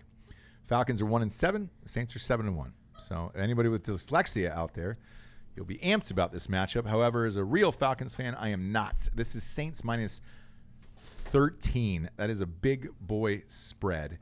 Got to see if Matt Ryan is playing. Even if he is, I don't know that it matters. No, it doesn't matter. But I'll say this, man. Homeboy Dan Quinn has got to be fighting for his job at this point. 13 is a lot of points. Alvin Kamara might be back for this game as well. This is a disaster of a game that I don't touch. I just do not. I wrote the Falcons off fucking weeks ago. There's a bunch of pissed off Colts fans and 49ers fans in Drinkin' Bros Sports. They're like, we're great. We're awesome. How can you write us off? Motherfucker, I write my own team off, dude. Yeah, I write my own team off. Look, I'm taking this at 13. You son of a bitch. Are you really? Are you taking the Saints? I think that the Falcons and Cardinals are similar teams. Like they Cardinals have more wins. They do. They can't. Neither team can really figure it out. Man. And the Cardinals went into New Orleans last week and lost by a lot of points. Yeah. To a quarterback who's been dead all year. Yeah. And he just came back like 12 seconds ago. Woo. Drew Brees went 34 for 43 for 373 yards and 3 TDs last week. He looked great. I started him in fantasy one league. So I'm taking the fucking Saints going away. Good luck on that. 13 is really tough for me to get my whole dong around. Usually 12 inches hard. 13 I can't get that. Can't find that extra inch. I'm not going to bet that at 13 at all. Sorry, kids. Next up, Giants at Jets. Ugh. This game should never be played. And if there was a fire to happen, now would be the time inside that stadium. It is the home stadium for both teams, and it should burn to the ground. They need a rain out like in Bull Durham. Somebody just sneaks in and turns on the goddamn sprinklers overnight. Jeez. Look, hey, you know what, guys? We're just not going to play this one. This is a 2-7 Giants team against a 1-7 Jets team. The spread is minus 2.5 for the Giants. If you're betting this, you are a junkie and you need help. There's a 1-800 number on Google that you should find for Gamblers Anonymous. This is definitely not a show that is going to give you a winner on this to help your fucking habit, because this is not a game you bet on. I don't even know what's going to happen or who's going to play. The fucking Le'Veon Bell showed up on the injury report this week for no reason. He might check out for the rest of the year. I don't blame you. Darnold, if I were you, get a bus full of college girls and get mono again. Don't. Is that what he did? Yeah. Good for him. Made out with 4 girls. At the same time or in a row? Who knows? And were the other 3 standing there waiting for him? Did they have cares? tickets like they were at a deli, or how did that work? At 1-7, who cares? Who cares what No, he did? the making out part's interesting to me. Maybe it is, maybe it isn't. If they're standing there with like a turnstile and a deli number, like hey, I'm going to make out with the Dur guy. Well, they can hang out their deli meat on this one. It doesn't really matter. Not going to bet this. You're talking about the girls. Yes. And you're referring to their genitals. Correct. Got and it. Sam Darnold. Yep. Next up, we got Cardinals at the Buccaneers. Cardinals are a fun team to watch. I've enjoyed watching them play all year round. Now they're 3-5-1. It's not the greatest record in the world, but they're fun to watch. Fucking Mike Evans for the Buccaneers, dude. I feel like that guy drops 35 points a week. Winston throws him 800 balls a game. He is. I didn't draft him, so he is absolutely crushed my entire scrotum and ball sack in every single fantasy matchup I've played against him. This is Tampa Bay -4. I wouldn't tell you to bet this, but it's a fun game to watch because they're going to be slanging that rock around. They will be throwing the rock around, yeah. You may want to bet the over in this. It's 51.5. Yeah, right? I think I'll bet the over in this game. Yeah. It's funny. Winston is going to end up throwing for somewhere close to 5,000 yards this year. But he he's might also be out going of a job next year. He's also going to have over 20 picks. Yeah. And less than 40 touchdowns. Might be out of a job next year. He's out of a job now. There's no way. There's no fucking way they bring him back. I don't think so. You got to start over now. I don't think so, but somebody else will bring him in. So we'll see. This one's too tough to call. But it's a blast to watch. I'll probably go the over with you. I'm taking the over. At 51.5. Yeah, for sure. Next up, Dolphins at Colts. Colts fans, all you motherfuckers in Drinkin' Bros Sports, you all came for me. Who was that Russell guy who just kept talking shit? Colts are great, man. You're fucking... And I bet that guy $1,000 of my own personal money to hold with the admin of Drinkin' Bros Sports. He said, look, if you believe in him that much, let's go $1,000. No, he did not do that.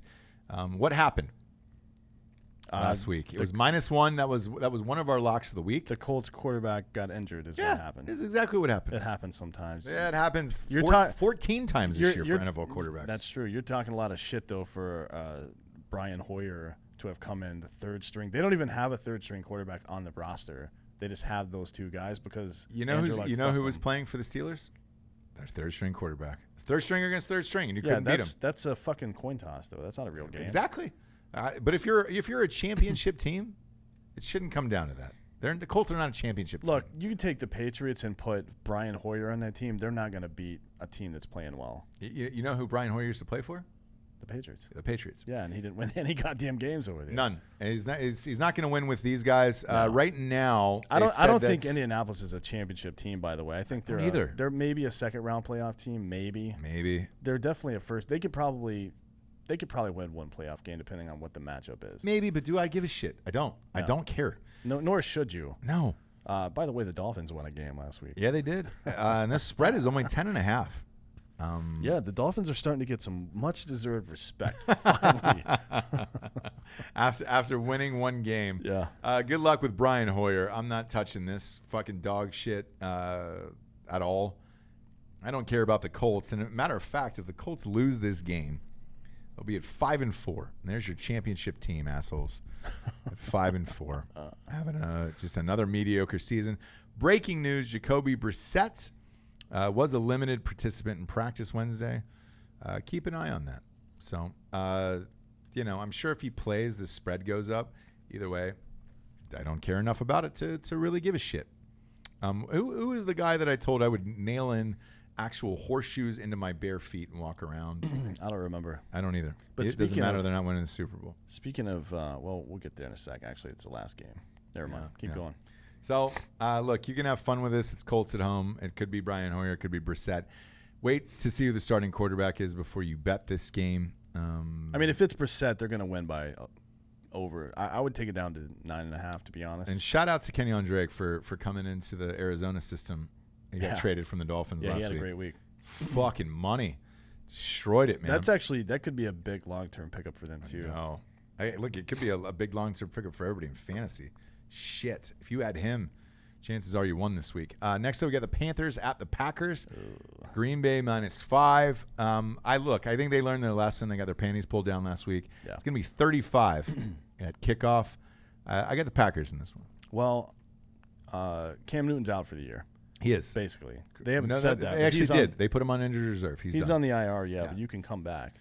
What are they, 5-3? You can come back after 6 weeks. He's not going to. No.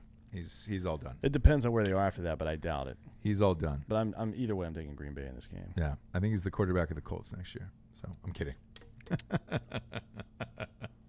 Be awesome though, wouldn't it? He might be second string over there. Push Brian Hoyer down. Cam Newton will show up as a starter somewhere. Mark my words. Tampa Bay, maybe. I could see that. Absolutely. That system is built for a guy like him, and look, he had a lot of talent down there, man. Yeah. If you can huck that ball. Look, I got the Packers in this one. I think they win by 7. So I think you're good to go in this. 35, the Panthers. Whew, good luck. Have fun in that weather. Green Bay is starting to become Green Bay now. So that's a big advantage. Aaron Jones, I'm sure they learned their lesson, not giving it to Aaron Jones. If Green Bay doesn't run the ball with him 15 times at him, I would 13 to 15 plus target him 5 to 7 times, then they're going to lose this game. Yeah. Because or maybe not lose the game. They still might eke the game out, but they're done for the year. Like if Rodgers' fucking ego is that fragile that he can't let somebody, how many times has Brady just gotten out of the way and let the team win? It's not always about him. Like, yeah, he had a season where Brady he threw doesn't 50. give a shit if he throws for 185 as long as they win. He's He thrown doesn't for give a 50 fuck. touchdowns. He's thrown for 28 in a season. Yeah. He doesn't give a shit. He doesn't give a wants to shit. win. He just wants to win. Aaron Rodgers should be the same way. So we'll see. Either way, I'm taking Green Bay in this one. I'm gonna bet this game. Next up, we got Rams at the Steelers. This is -3.5. I cannot understand these spreads that are going on in Pittsburgh. I really can't. I couldn't understand the Colts one because you think about it, that Colts game, right? Brissett doesn't get hurt. They win by fucking 80 in that game. Yeah, it's weird. It's really weird. And then even at the end, Vinatieri still had a chance to win. That laces out thing is real, by the way. Oh, yeah, it's absolutely real. And that ball hooked exactly like it should have on a laces out ball. That is not Vinatieri's fault. Either way, the Colts could have covered at the end of that game. They did not. Rams at Steelers 3.5. I buy a half a point. I'm taking the Rams all day long in this. I don't understand this. I'm not. I don't know. I just it's Mason Rudolph. Connor's out. I mean, Jesus Christ. If the Rams can't win this by three points, they got bigger fucking issues. They man. only put 24 up against the fucking Bengals, man. They scored 24 points against the fucking Bengals. I think you play down to the Bengals. I don't know. I'm going Rams in this one. You can go. You can do whatever you want, Dan. I'm not your dad. I'm not your fucking You dad. don't know that. Well, I don't. But yeah, I'm going Rams. You? Yeah. There it is. There he is. There I'll he take is. the Rams at 2.5. Yeah, I'm gonna take the Rams. Next up, God damn it, are they just putting the Cowboys on Sunday night every single week now and Monday Night Football for the rest of the year?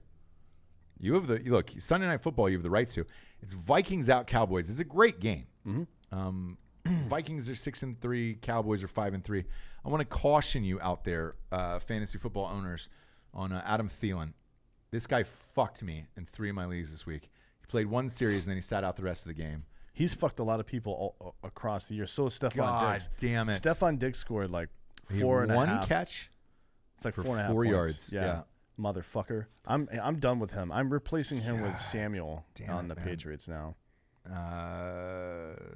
Debo Samuel? No, Curtis Samuel. Curtis Samuel was on the Panthers. No, he got traded. No, he did not. Not Curtis Samuel. Who am I thinking about? You're thinking about Sanu. Yeah, Mohamed Yes. Sanu. Sorry. Mohamed Sanu is a great start there at the flex. Although in particular. Samuel's been having good weeks too. Yeah, I he don't has. know if he will this week. Not this week, but look, Cowboys are playing again. Cowboys are hit and miss, man. I know what you're thinking. Hey, Ross, they're fucking 5-3. When are you going to start believing the Cowboys? All 5 wins have been against shitty teams. They beat the Giants again. There was a shot for the Giants to turn that game around, and then the cat came out. The black cat came out, and then everything went to shit after that. I'm actually going to take the Vikings in this game. Sorry, Cowboys fans. I don't bet on the Vikings I know a lot of people don't. because they're one of the most of all the teams Disappointing. They're like the teams. top 8 talent-based teams, like on paper teams. They're the most. I get it. Every Vikings fan hits us up on Drinkin' About Sports, and they're like, "Hey, man, we're Vikings fans. Don't bet on the Vikings, man. They don't fucking do well." But this one, I don't know, man. I think it's different. I don't think Cowboys look that great against great competition, and I'm going to take the Vikings on this with a shocker, with a pinky shocker right to the asshole. I'm going to take the Vikings. This is a gut feeling on this. What if Cam Newton ended up in Dallas next year? That is a really tough call. Dak wants $40 million a year. And I wouldn't give Dak that money. I wouldn't. I mean, you have to give him 30 because he's a major franchise starting quarterback. You have to give him 30. I make Dak win 2 playoff games, and then you give him that money. If he doesn't, I tell him to get fucked. There's a lot of quarterbacks in the draft this year. Cowboys more than likely will have a new head coach. I don't give Dak that money. That's just me. I don't think he's a Super Bowl winning quarterback. No, I don't pay him. I said that to Post Malone, and he was not happy with me. Well, they're friends. I don't give a shit. He'll make friends with the next quarterback. Yes, he will. You'll always make friends with the next especially when they actually win playoff games. quarterback. Yeah. Remember Xander flipped out and was like, you can't say You that can't to say Post that. Malone. I was Yeah, like, you I can't. I host a fucking sports show. Well, I don't think Dak Prescott's going to win a Super Bowl. No, I mean, when's the last time the Cowboys won the Super Bowl? 90s. Triplets. You can have sex with people that weren't alive Yeah. the last time the Cowboys won the Super Bowl. Oh. You can legally have sex with people who are not alive. Yep. the last time they won. Yeah, and to that point, I have a 5-year-old child. That's my oldest. He has not lived one day on this earth where Michigan has beaten Ohio State in this world, and that's the greatest thing of all time. Yeah, it's pretty good. So, look, I got the Vikings in this, and I'm taking it. You're not betting on the Vikings? No. I understand that. The Vikings are a trap betting-wise, and I get it, but that's my gut. That's my brethren talking right here. Last but not least, Monday Night Football, finally a great game. Seahawks against the 49ers. The 49ers are favored by 6 points. I got a fucking package in the mail, by the way. A couple of people on the live chat have mentioned that, actually. That dude, I'm going to have to look up his name here. Let me pull him up. I'm going to hold this picture in the camera while I pull up his name here. It's always tight on me. It's always tight on me. That's what I say when I'm getting choked with a belt by my gay lover. It's tight on me. It's tight on me, Bill. Look, if anybody's gay, it's Milo Yiannopoulos, actually. Well, it's probably you too, but well, he was really coming after my brethren. Yeah, your brethren. What is his name? Mike Brownrigg. Man, is there a gayer name than Brownrigg? He actually joined Drinkin Bro Sports. He did. Good, and I'm glad. By the way, if you can't see it on the video, it's signed to Ross with Love, number 3. Yeah, and it's the gayest picture of Russell Wilson. This is what I get every single time the Seahawks win. I've been getting these pictures for years. However, Mr. Brownrigg, I will say this. You lost that bet. You lost it by a half-point Holloway, where I said I would put a fucking framed photo of... So this was in the P.O. box. I imagined he sent it out, thought he was going to win, and then was like, oh, shit, they're going to be stuck with it. And then, boom, shows up in my thing. I won that bet, brother. So this is for you because you sent it in. You went through all the trouble. This is also for you, Mr. Brownrigg. This will probably be our Fight Club game of the week. Another one. We're going to go 2. We went 2. We rarely go 2. I am actually going to take the Seahawks plus the points. I think the Seahawks win this game. I agree. Really? No, I'm taking the Seahawks. Are you serious? With the points, but I'm taking. I'm going to parlay it with the 49ers to win. I think it's a field goal game, and I think the 49ers win by 3, and the Seahawks, cover the spread. So how are you going to bet that then? What do you do for something like that? Is this -6? Yeah, I'm going to bet Seahawks. For the spread. For the points, and then take the money line for San Francisco. Okay. For those at home, money line means there is no spread. So, all right, I understand that. I honestly think that this is a 3-point game. And it very well could be. Because every Seahawks game is a 3-point game that is usually some miracle of Christ or whoever fucking Sierra prays to. Look, Russell Wilson and that whole shit. A lot of people said, hey, Ross, it's the MVP you're talking about this year. Probably is, to be honest with you. But go back and watch his games. A lot of his touchdown passes are not going to the people that are intended to. A lot of them were supposed to go into the stands, and he's had Tyler Lockett, who has not stopped catching every single ball that is thrown at him. He has had a great year. He's on pace for 40 touchdowns, 4,500 yards, and only 2 picks. Correct. He's only thrown 1 interception all Correct. year. And he is the MVP. I am fine with conceding that. At this point, we are at the halfway mark. Yes, he is the MVP for right now. If he beats the 49ers, there'll be even more in the conversation. Tyler Lockett has had a dream season for fantasy football. I do not believe in the 49ers. All you 49ers fans out there can get fucked. I know I'm going to hear this all week on Drinkin Bros Sports. And the Seahawks, by the way, never cover, but now they're getting points. Stand by for the Seahawks. Something weird happens. The Seahawks win by 3, and then you go on like an Indianapolis Colts style rant, like, "Oh, I fucking told you." Oh, I can't wait. No, I cannot wait. Join Drinkin Bros Sports on Facebook. I'm going to rage the second this game is over, and I am really looking forward finally to a Monday night game. By the way, did you see why Baker Mayfield shaved his handlebar mustache? They asked him why he did it. Why did he do it? He said because he didn't deserve it. What does that mean? He doesn't. You don't deserve a cool mustache if you're playing like shit. I understand that. But now he looks like fucking. He's a predator. And by the way, for you Minshew fans out there, this is also a fantasy note. Yeah, Nick Foles is back. And they're going to bench Minshew. That sucks, man, for Minshew. But look, you drop $80 million on Foles, you got to see him play. So I understand it. I'm not psyched about it, but that kid had a hell of a run, and he was a blast to watch. This Monday night game is going to be a blast to watch. Look, to wrap this up, the UFC card on Saturday night, 244. Yeah. Was a blast to watch until we got to the final fight itself. Come on, man. Let him go. Let him go. Do not stop that, man. You do not stop Nate Diaz. Nate Diaz will fight until his face falls off his fucking body. Well, the thing was so pissed off about that. The thing with Nate Diaz is he's notorious for his endurance. Yes. That's his main weapon, really. Because he's a very good, he's not like a knockout guy, but he's a very good technical fighter, and he also has better endurance than pretty much anybody in the sport. And to stop that fight early, I get it.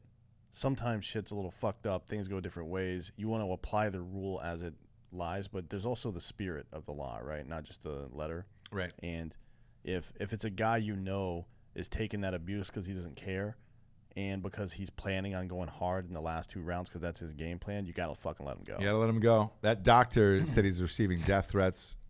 I understand why. You don't stop that fight, man. I mean, that's a little extreme. They're just going to fight again. It is. And then, they think. Masvidal said this week that he wants to fight Canelo. Yeah, he wants to fight Canelo Alvarez, which is way different, by the way, than McGregor fighting. Yeah, because McGregor was in his prime, I guess, at the time.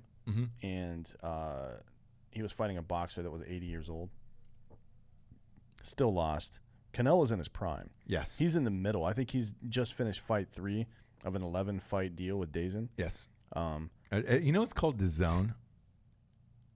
What? Dead serious. It's called DAZN. I was with you. I thought it was called DAZN, man. That's worse. I know. DAZN actually doesn't sound that bad to me.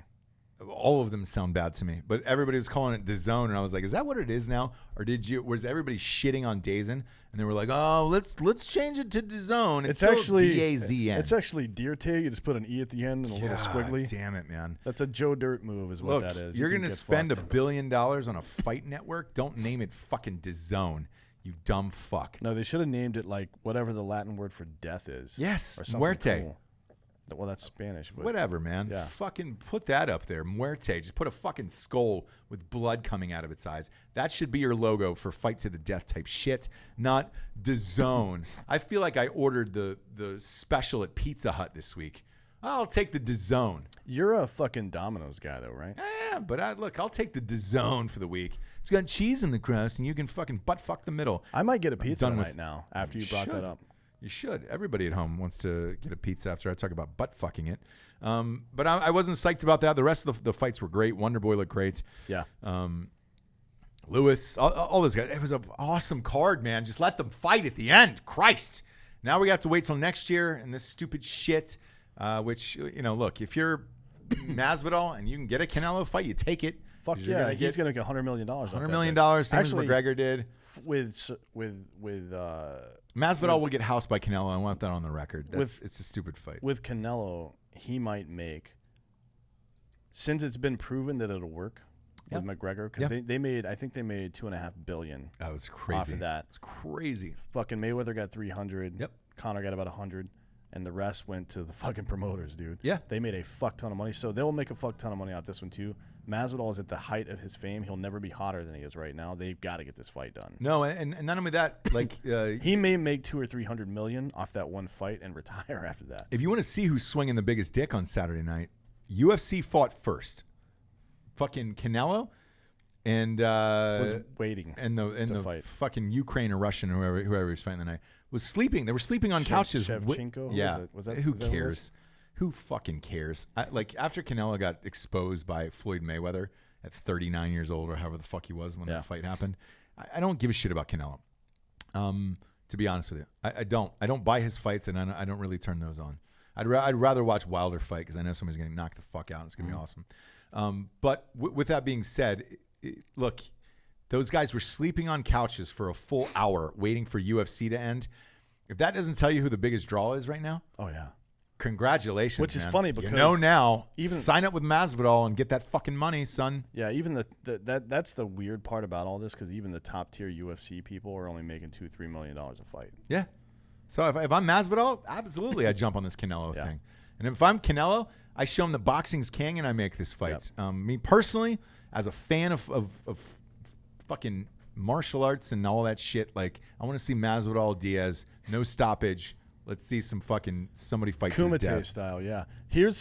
Speaking of a crazy motherfucker fighting, Cowboy Cerrone, apparently it looks like he's going to fight Conor McGregor on the 18th of January. McGregor has to sign the contract. So hopefully he does. I want to see that fight go down, man. There's so much pressure on McGregor to win that fight. I know. Like if he loses, that's it. That's 3 in a row. I think he's done.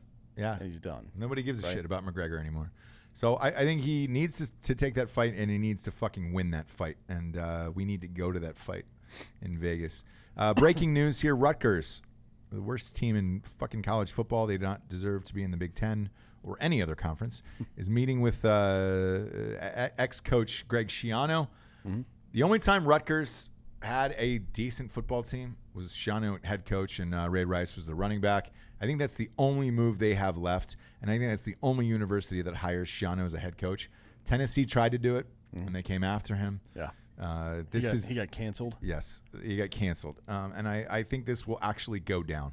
So if you're Rutgers, you probably want this to go down, and maybe try to lose a game by less than 90. That's my advice for you. D'Anthony, we're gonna have fun this weekend. Clemson, NC State. I don't know if NC State sells White Claws, but we will be there. And Bama, LSU. Look, let them play neck.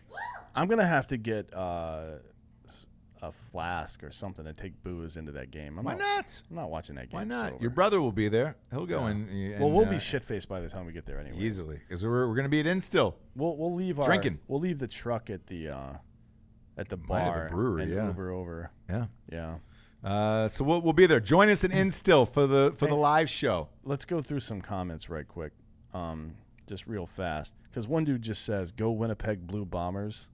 It's a CFL team. Yeah. Look, dude, calm down. Oh, you're talking about the live comments on YouTube. Yeah. We don't cover CFL. We won't when Baker Mayfield is playing there next year either. So sorry about your life, G.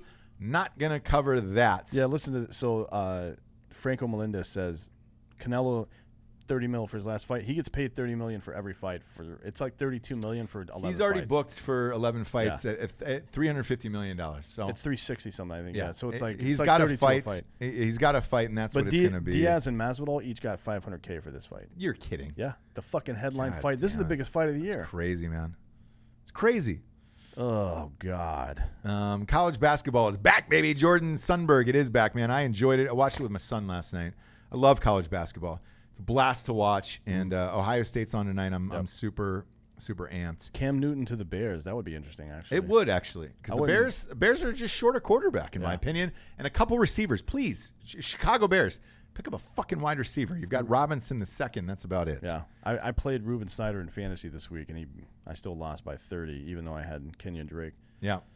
Go Hawks. Yes. Hey. The Atlanta Hawks, man, have been a blast. Trae Young is back from the ankle injury, juking people. You and I are talking about going to a Hawks game. Yeah, we're gonna. So I'm amped about it. I don't want to blow our load too fast here, but we're working on getting too late. One of the guys that does special segments for ESPN. Mm-hmm. He does one of the segments that you would definitely be familiar with. He's about to start working with one of our sponsors, and they want to have him on the show to talk about products and blah, blah, blah, but also to do a year in review for sports. So we're working on getting that done. Yes. Stay tuned for that shit. That's going to be super fun. And we're also going to go down to Atlanta and try to catch a game. Trae Young is averaging 27.5 points a game right now. Sexy to watch, man. Love watching him. Beefalo Bart, big fan of that name. Not a sports fan, but much love. No homo to Ross and Dan. You don't have to say no homo. You can make out with us. You can make out with. We know you're not either gay. one of us. We're fine with it. Yeah, we like you. I'm gonna push to get the no homo thing. Like, let's just do away with that. Let's just do homo. Let's just agree that we're not gay and then do gay shit together. Yeah. Lauren Manley, favorite White Claw flavor? Lime? No, I hate lime. Actually, it's really. Fucking Brooke brought these. Baton Rouge Brook brought it. My favorite White Claw is the black cherry.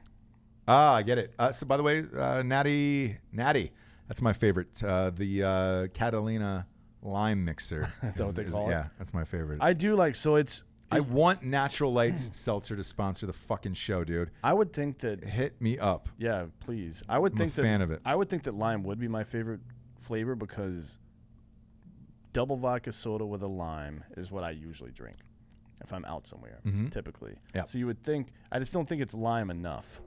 Maybe. Yeah. I'm with you. There's not enough taste in White Claw. Yeah. Give me Natural Lights Seltzer. Hit me up. I want to sponsor me. I want this. I want this to go down. This guy's got a great username.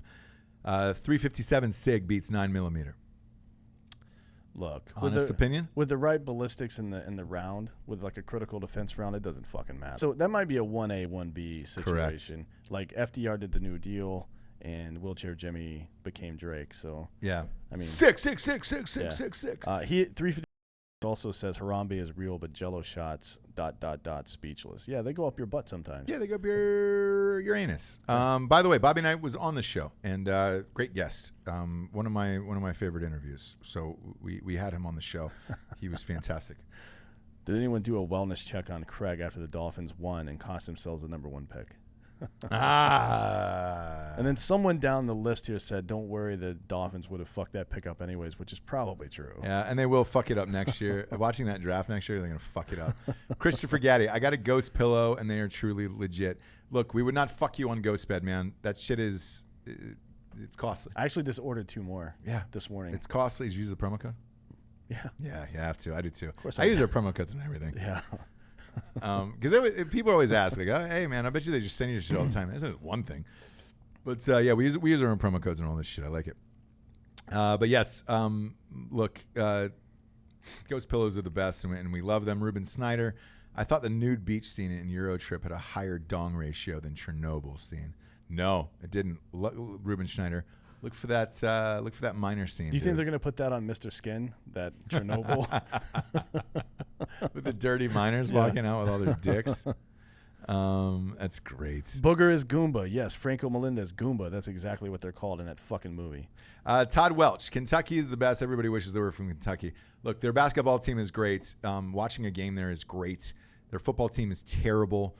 And then, the Democrats are stoked that they got a governor in there when every other seat was Republican. Yeah. It was a shitty guy that was running for governor. He was a knucklehead. He wasn't going to win anyway. So. Craig says that Stan socks are working with Metallica. That's right. You can buy Metallica socks. They actually have a bunch of bands on there. And they have all the Marvel. I have Deadpool socks. I got Wu-Tang socks. I got all kinds of shit. Reed White, go Fins. It is amazing, man, that people still support the Dolphins with this bullshit. I don't. It's like, look, I'm a Falcons fan, and I don't support them when they go, oh, God, we've got the same record as the fucking Dolphins. That makes me want to. If I'm not here next week, I fucking strangle baited out, dude. I didn't live my life anymore. He used the beads. Yeah, I'd use the beads. I strangle baited out, and I made Orgeron noises on the way out of this world. I came. Can you imagine being a football player at LSU and you die and he does your fucking eulogy? Poof. Can you imagine being a family member? Oh, great player. Great. Craig Gillespie, last one. Four Locos need a sponsor. Their seltzer is coming out soon, by the way. My college roommate was the one who invented Four Loco. Yeah. And I know that it's coming out soon. They're trying to get it out before the beginning of the year. They are. But the problem is they don't do advertising enough. I wish they would, man. I would love to have them on. If it's 14 proof, I will black out on air with you, and we will let the band play neck as I fucking strangle bait. Yep. We should really you know what we haven't done in a while is just get completely shit-faced on a show. We will. But it usually happens on the road. This weekend. We will. We'll be at a brewery. Yeah. In Still. Drinkin' Bros. Clayton, North Carolina. Be there. We will be there all day from nooner all the way till, probably 1 because we're always late. Should I say who's going to be there? Yeah, you can tell them. If they're still on the show right now, they're true fans. It's Christmas Abbott. Christmas Abbott will be our special guest this weekend. We love Christmas. One of the best people in the world. Yes, her last episode crushed. She always brings the thunder, dude. She's going to be there. And pop on out to Clayton, North Carolina. And I was trying to get her still. I was trying to get her baby on the show, but He's got other engagement. I think you were trying to give her a baby, dude. No. Everybody loves Christmas Sabbath. Everybody loves the Christmas Sabbath. For real, I was trying to get the kid on the show too, but he's got another booking. Probably. He's like a model. He's like a model child. He's a good-looking little kid. Yeah. He's doing his own events now. So we're looking forward to it. Professional diaper model, I think. Appreciate everyone coming out and watching us on the YouTubes live. And the last comment was Jacob Nickel. Strangle baiting should be an Olympic sport. I agree. If you can live through it, you deserve a gold medal. If not, no, you don't make it. So it's win or die. Win or die. That's all it is. That's the way it should be in the Olympics. Just the way it used to be back in ancient Rome. I don't know if that's true or not. I don't think so. Probably not. For D'Anthony and Anthony Holloway, I am Ross Patterson. Bet with us or against us on mybookie.com. Promo code Drinkin Bros doubles your deposit all the way to $1,000. Let them play neck. Yeah. Good night, everyone. Or good afternoon if you're watching on the YouTubes.